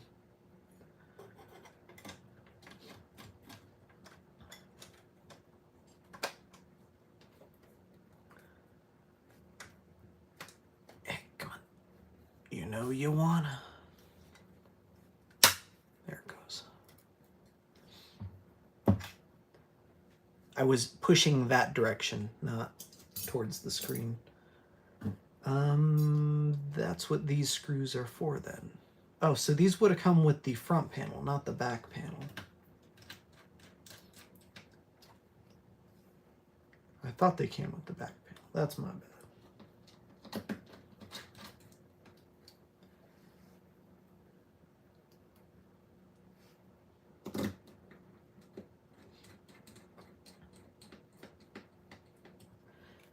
And yes, you can do metal back on plastic front if you want. It's probably a better idea to do metal all around, but should work. The only reason I say metal all around is because these switches are notorious for warping. Maybe that'll help keep it unwarped.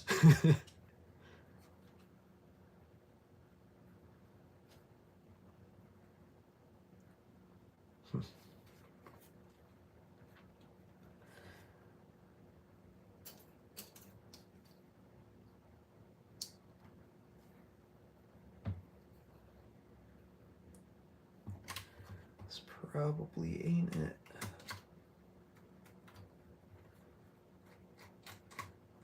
Oh, that is way too long. Oh, you know what? Those are machine threaded. Could totally use the original screws.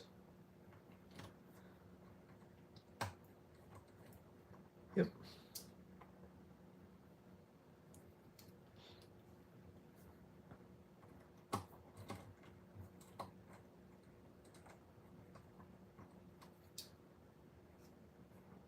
I wish they'd done a little bit of a better job centering those, but I guess they are two different manufacturers, because that would have been an easy thing to get right when you have both files available to you.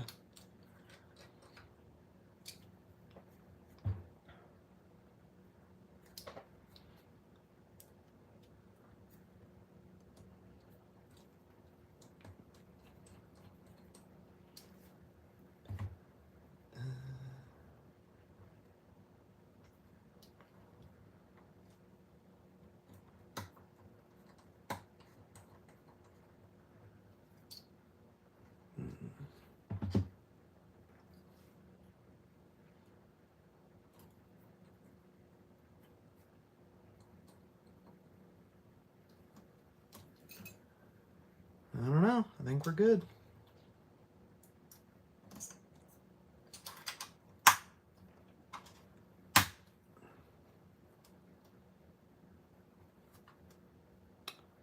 Oh, that is very secure.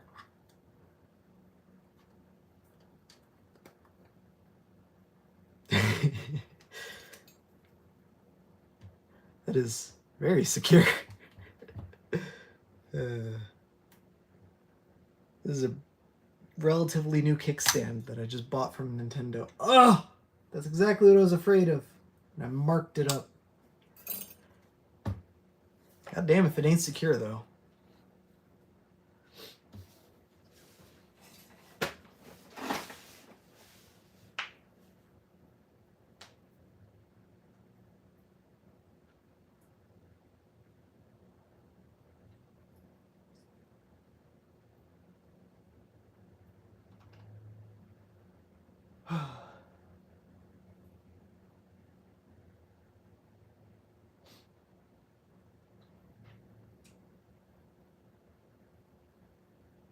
You know, I haven't done the OLED model, but I have done a light.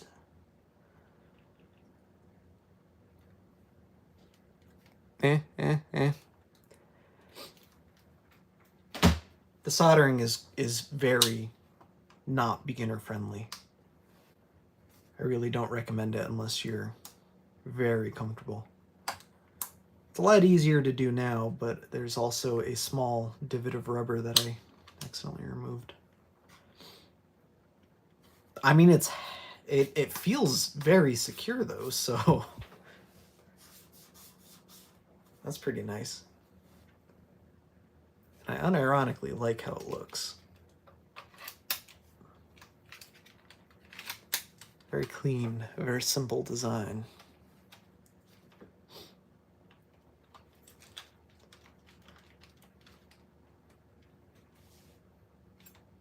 Oh, it wasn't even on. Oop.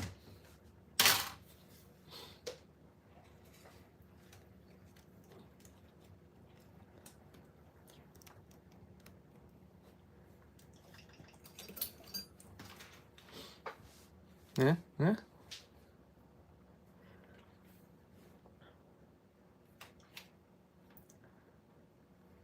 I mean, it seems fine. There are a few little fitment issues here and there.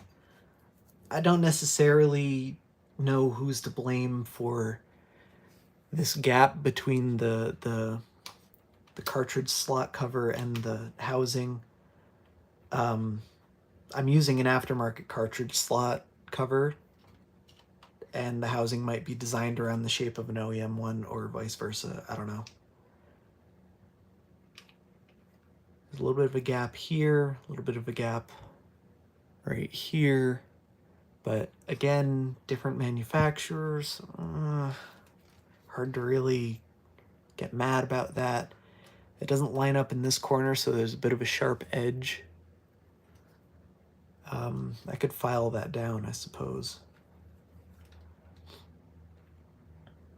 The screen bezel fits very well. It is very nicely sized. Oh, my poor screen protector. Now there's bubbles at the edges. It's a little oversized. There's a bit of a gap, but this isn't an OEM digitizer, so I don't know. I mean, maybe it is an OEM digitizer, but it certainly didn't. I bought it off AliExpress, so I don't know. Looks pretty good. There was a gap earlier at the bottom by this USB-C port. It's gone now that I have these screws in. I don't know.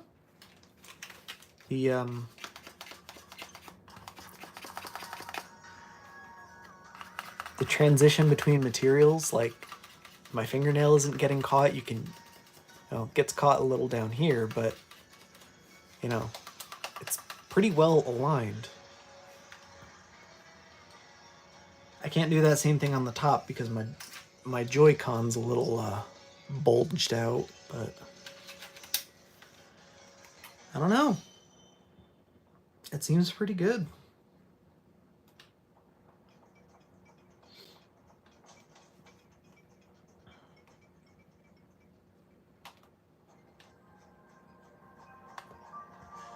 I guess the next thing is going to be, what's it do to thermals? I am curious about that, but I don't know if I can get this thing hot enough in whatever attention span I have left.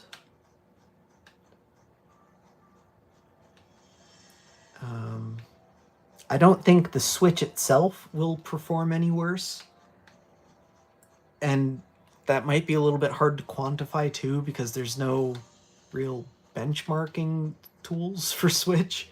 But also thermal paste. Like I'd have to go reshell this thing back into the plastic and redo the thermal paste to get a baseline anyway.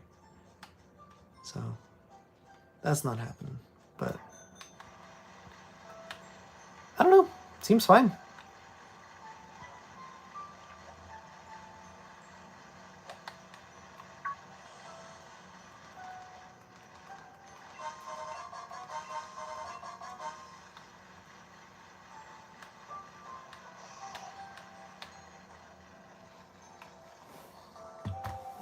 Let me go catch up on chat. How about?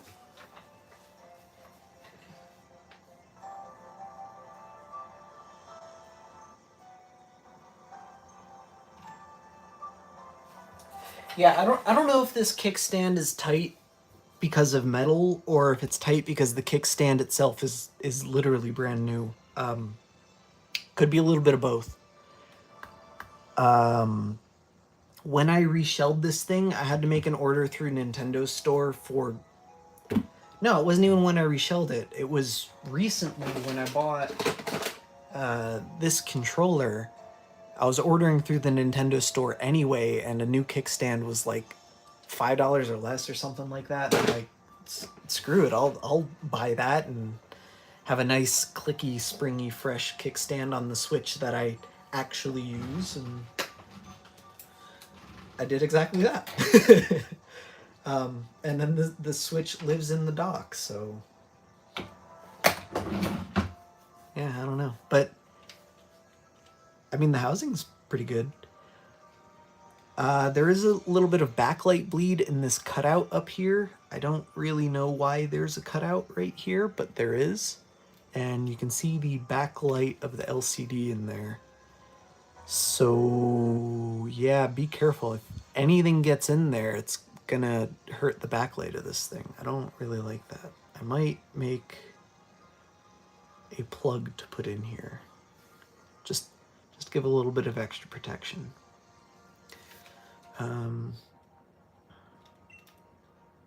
Let's make sure Wi-Fi's working. How about? Given that it's in a metal shell now. Seems to be working.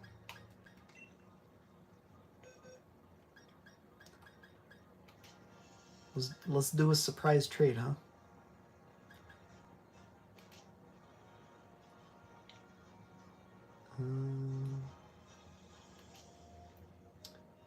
What do I want to give up? That's definitely a duplicate. Let's give up that.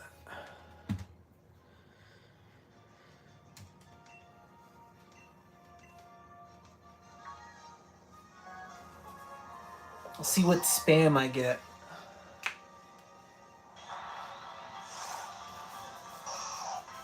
Oh, I look over to go read chat, and what do I see but that freaking Nidoran running up to me on the stream? I don't even have to do that much. Just run away.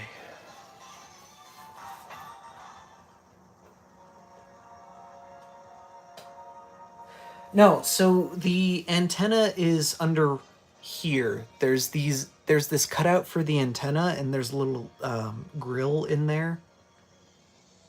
The grill looks to be just cosmetic. I don't think it's actually. No, I take it back. It's the exact same material that's on the back here, so it does have holes in it. I just have the PCB up right next to it, and it looks like it's not. But yeah, the Wi-Fi antenna is right here. This, I'm guessing, was because that was the only way to cut whatever they were trying to cut, I think. No? I don't know. It's weirdly shaped. I don't even know how they would cut that. Because this edge is straight up and down, but then this edge is at a 45-degree angle. Bizarre. I don't know. But, like, I can see the screen through it, so...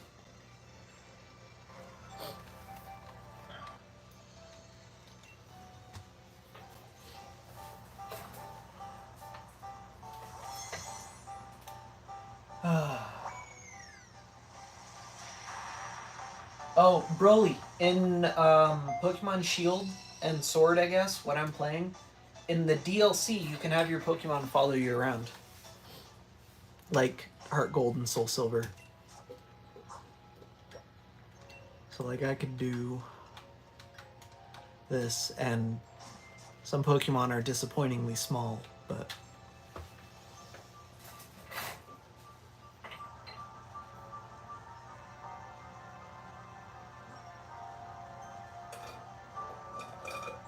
Oh, how much weight? Good question.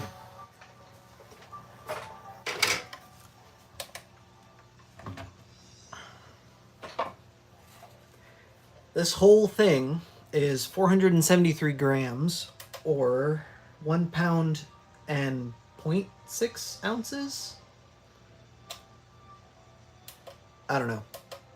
472 grams, though. Do keep in mind there's a little bit of extra weight for the screen protector and the laminated screen and the Extreme Rate LED kit. But, and the stupid little rubber grips I have on my sticks.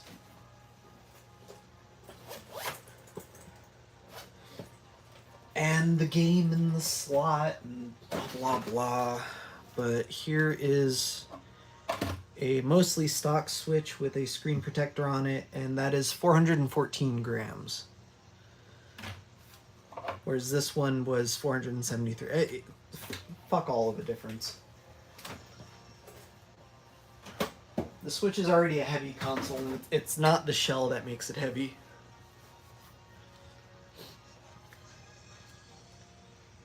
Well, that's 472. And for comparison, it's almost definitely heavier than OLED. But a Steam Deck is 689 grams. So it's still significantly lighter than a Steam Deck.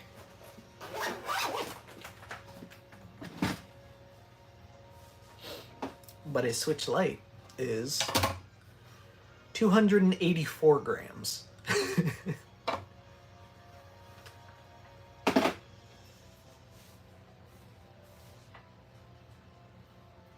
Yeah, I didn't even think to check on the weight because, like I said, this thing just lives in the dock. I don't really use it handheld. I might when I'm going on my trip pretty soon. But I'm also thinking maybe I just bring the Switch Lite or the Steam Deck instead. Could go either option.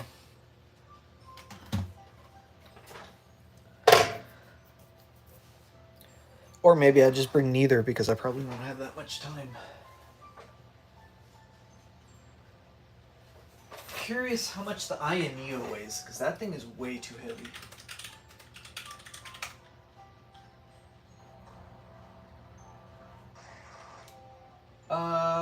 So Aya Neo 2021, I think that's the one that I borrowed and did that video on. Google says that weighs 640 grams, which would make it lighter than the Steam Deck. I think the Aya Neo is too heavy. The Steam Deck, I didn't feel as immediately that it was too heavy, but I still think it's... I agree that that one's a little too heavy too. I don't know if 472 is enough to tip that threshold for me. Because I do play this thing... I said it lives in the dock most of its life, but I do play it handheld occasionally. Oh, I forgot I had an egg.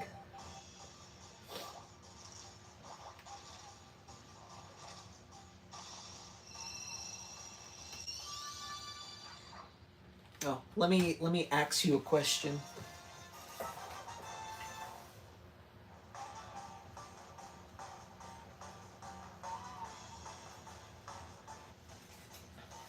Yeah, no, this is pretty cool. I'm into it. I'm also at the part of my stream where I didn't really have anything else planned, so I'm getting ready to finish up here. So if anyone has any any burning questions, I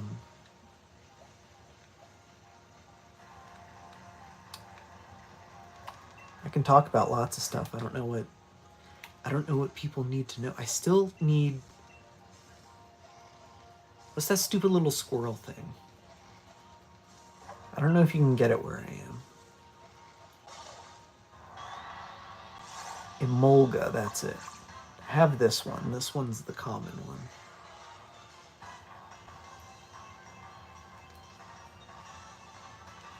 I think this is one of the first Pokemon games that I've actually put serious effort into completing the Pokédex on. And aside from like a couple... Oh, it doesn't even say anymore. Maybe I got an Emolga. I mean, like, I put in work.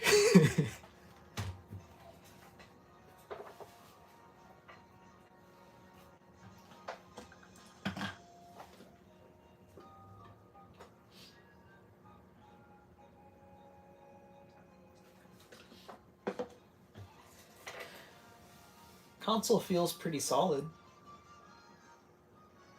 I mean, the original Switch always did. I don't know how an OLED feels, but I imagine pretty similarly.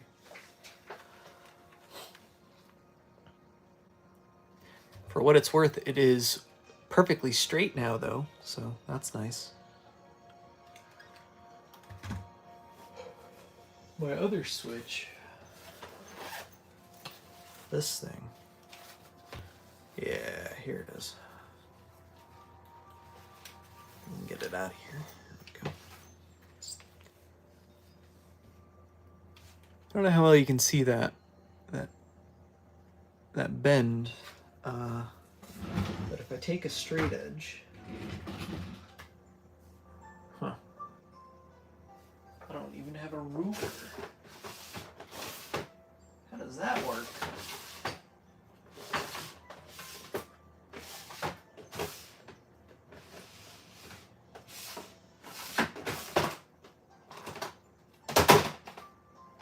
What an annoying problem.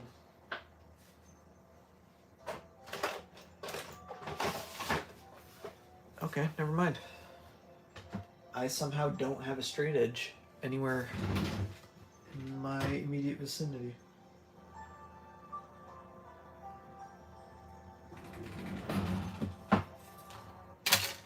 Well, this should be straight.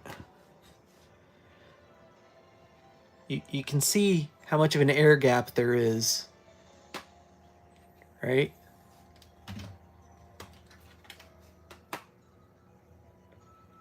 Huh? See how bent this stupid thing is? I don't understand how this happens. This switch works totally fine. It's just got a seriously impressive bend to it. I don't know if like it was sitting on a table and someone sat on it or something, but actually that makes the most amount of sense.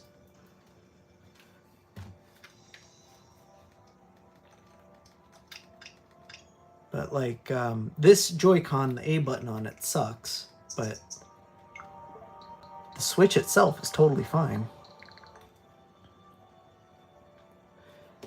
I don't understand how this happens to this hardware. Otherwise, unless people are sitting on them.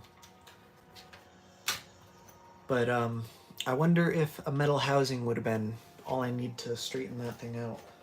The whole point I brought that up. Sorry. Getting distracted.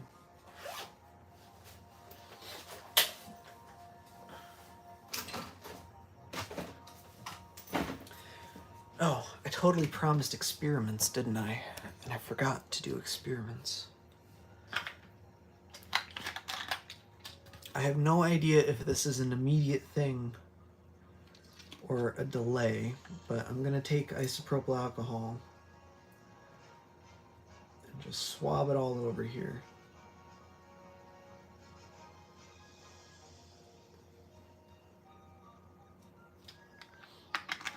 Because I've heard that isopropyl alcohol can damage this plastic.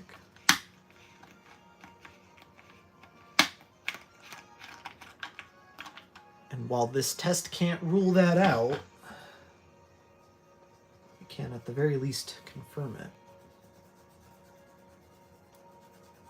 Oh, I've forgotten my serial number sticker.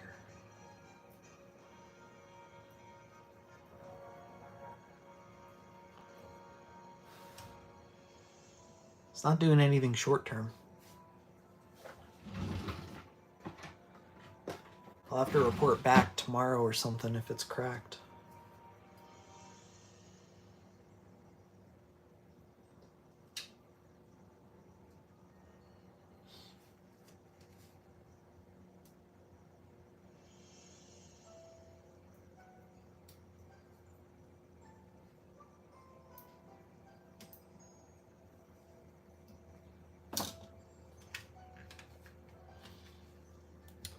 Those sons of bitches, they didn't even put a spot for it.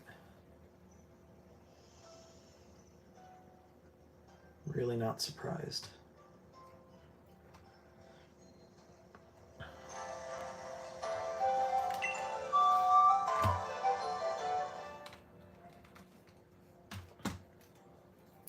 Ow. Just stabbed myself in the belly with my titanium tweezers. I don't know, my plastic's still doing fine. It's got a different texture, but I don't know if that's just because that's the only clean bit now. It's not discolored, it doesn't feel different. I don't know, maybe that was a load of BS. And maybe it just cracked because reasons. But look at that. This came apart just from disassembling the console. It's not even that brittle, it's flexing now.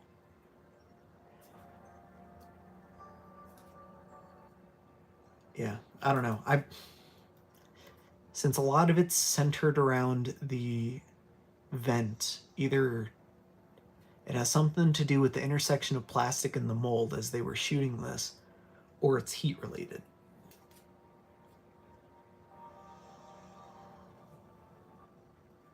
The only cracks on the bottom, there's one at this USB-C port and then one at this corner where it's possible I could have just set it down hard.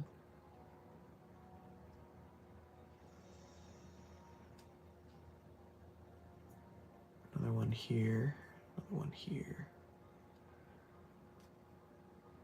But the majority are at this vent. I don't know. I'm feeling heat related, but maybe it's just shitty plastic.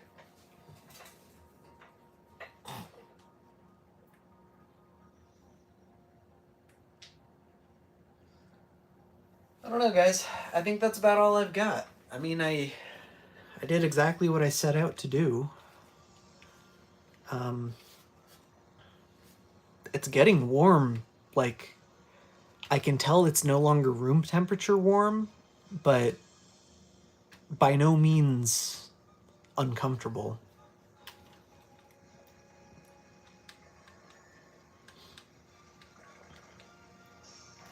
Like, I don't care that my hands are resting on the back of this thing. However,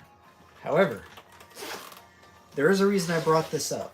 I totally forgot to mention it, but I did bring it up for a reason. So the Steam Deck, I do have a video on the replacement rear housings for this thing. I did make it members only because I don't normally do this kind of stuff anyway, so I figure most people won't care. That and the bigger YouTube channels are gonna do much better tests than I ever could regarding like thermals and performance and stuff. But I did do a video on this replacement rear housing. I really like the improved triggers, back paddles, but I really dislike what they've done here. So this is all plastic, transparent plastic, except for right here, there's a slug of aluminum. From the factory that makes these aftermarket shells, they include a really thick heat pipe that makes contact with the SoC in here and helps vent extra heat to the outside. However, what it also does is it blocks the airflow for the fan because the intake is here and it's supposed to flow up and around like that. So I don't like that it blocks the airflow down here, and I don't like that it just puts a really hot patch on the back of the thing. Like this gets up to like 60 degrees Celsius. It is very uncomfortable if you touch it. Okay, maybe not that high. I'm sorry. It's the SoC that gets to 60 degrees. This patch, I think I've measured at like 45 degrees.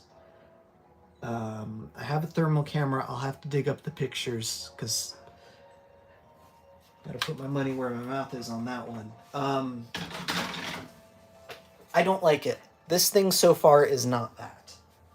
But it's also only been 20 minutes. Who knows?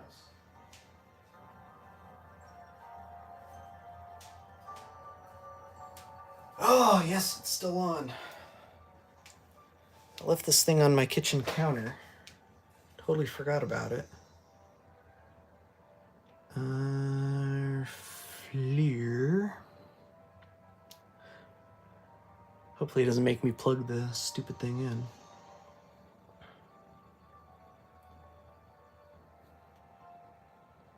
Why are you acting new? Ah, there we go. All right, so 134 degrees Fahrenheit. I don't know how well that's coming out. But with my Fleer, that's the temperature I got to. And I calibrated it on my skin, and it read a little bit low, but my skin is also a little bit reflective, so who knows. I did not put a piece of tape on that, though. That's just what's reading off the aluminum.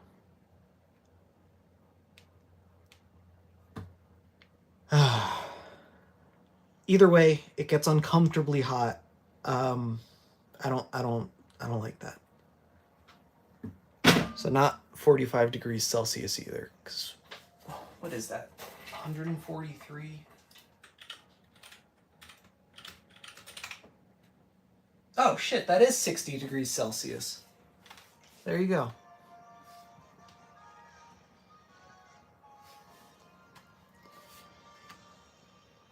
This is still totally fine. It's funny, the front seems to get warmer than the back does. That makes sense because there is an air gap between this rear shell and then that shielding below it.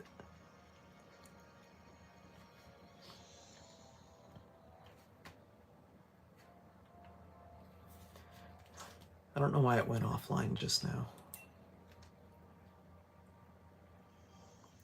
I was throwing stuff around though.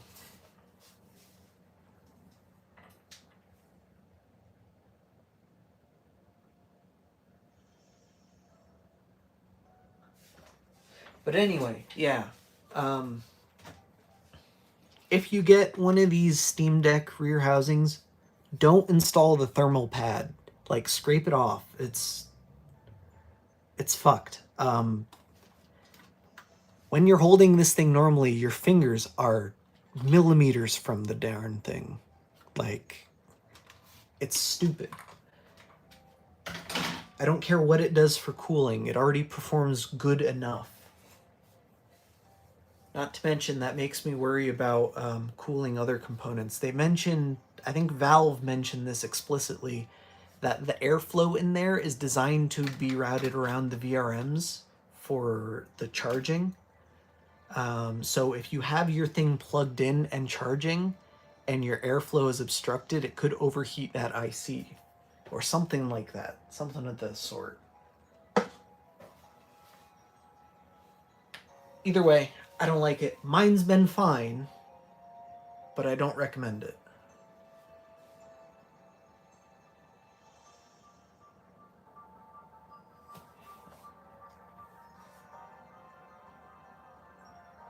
Yeah, Don, sorry. Bathtub streams are members only.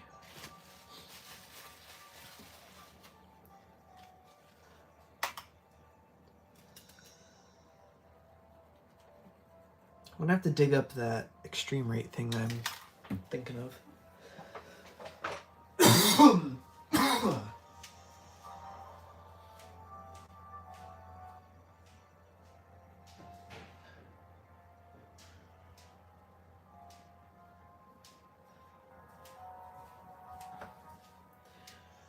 I think I'm gonna end the stream here, and I'll pin a comment if the status of this part changes. I'll probably tweet about it or something. I don't know. Oops, sorry, not tweet, post. But definitely a pinned comment or something. Otherwise, that's all I've got. Thanks for sticking with me, guys. This metal shell, I'm into it. It's not without its faults. Shit, it's also like $80 between the front and the back, so it's not even cheap. But if you're into that sort of thing and you don't mind the extra weight, like, that ain't bad.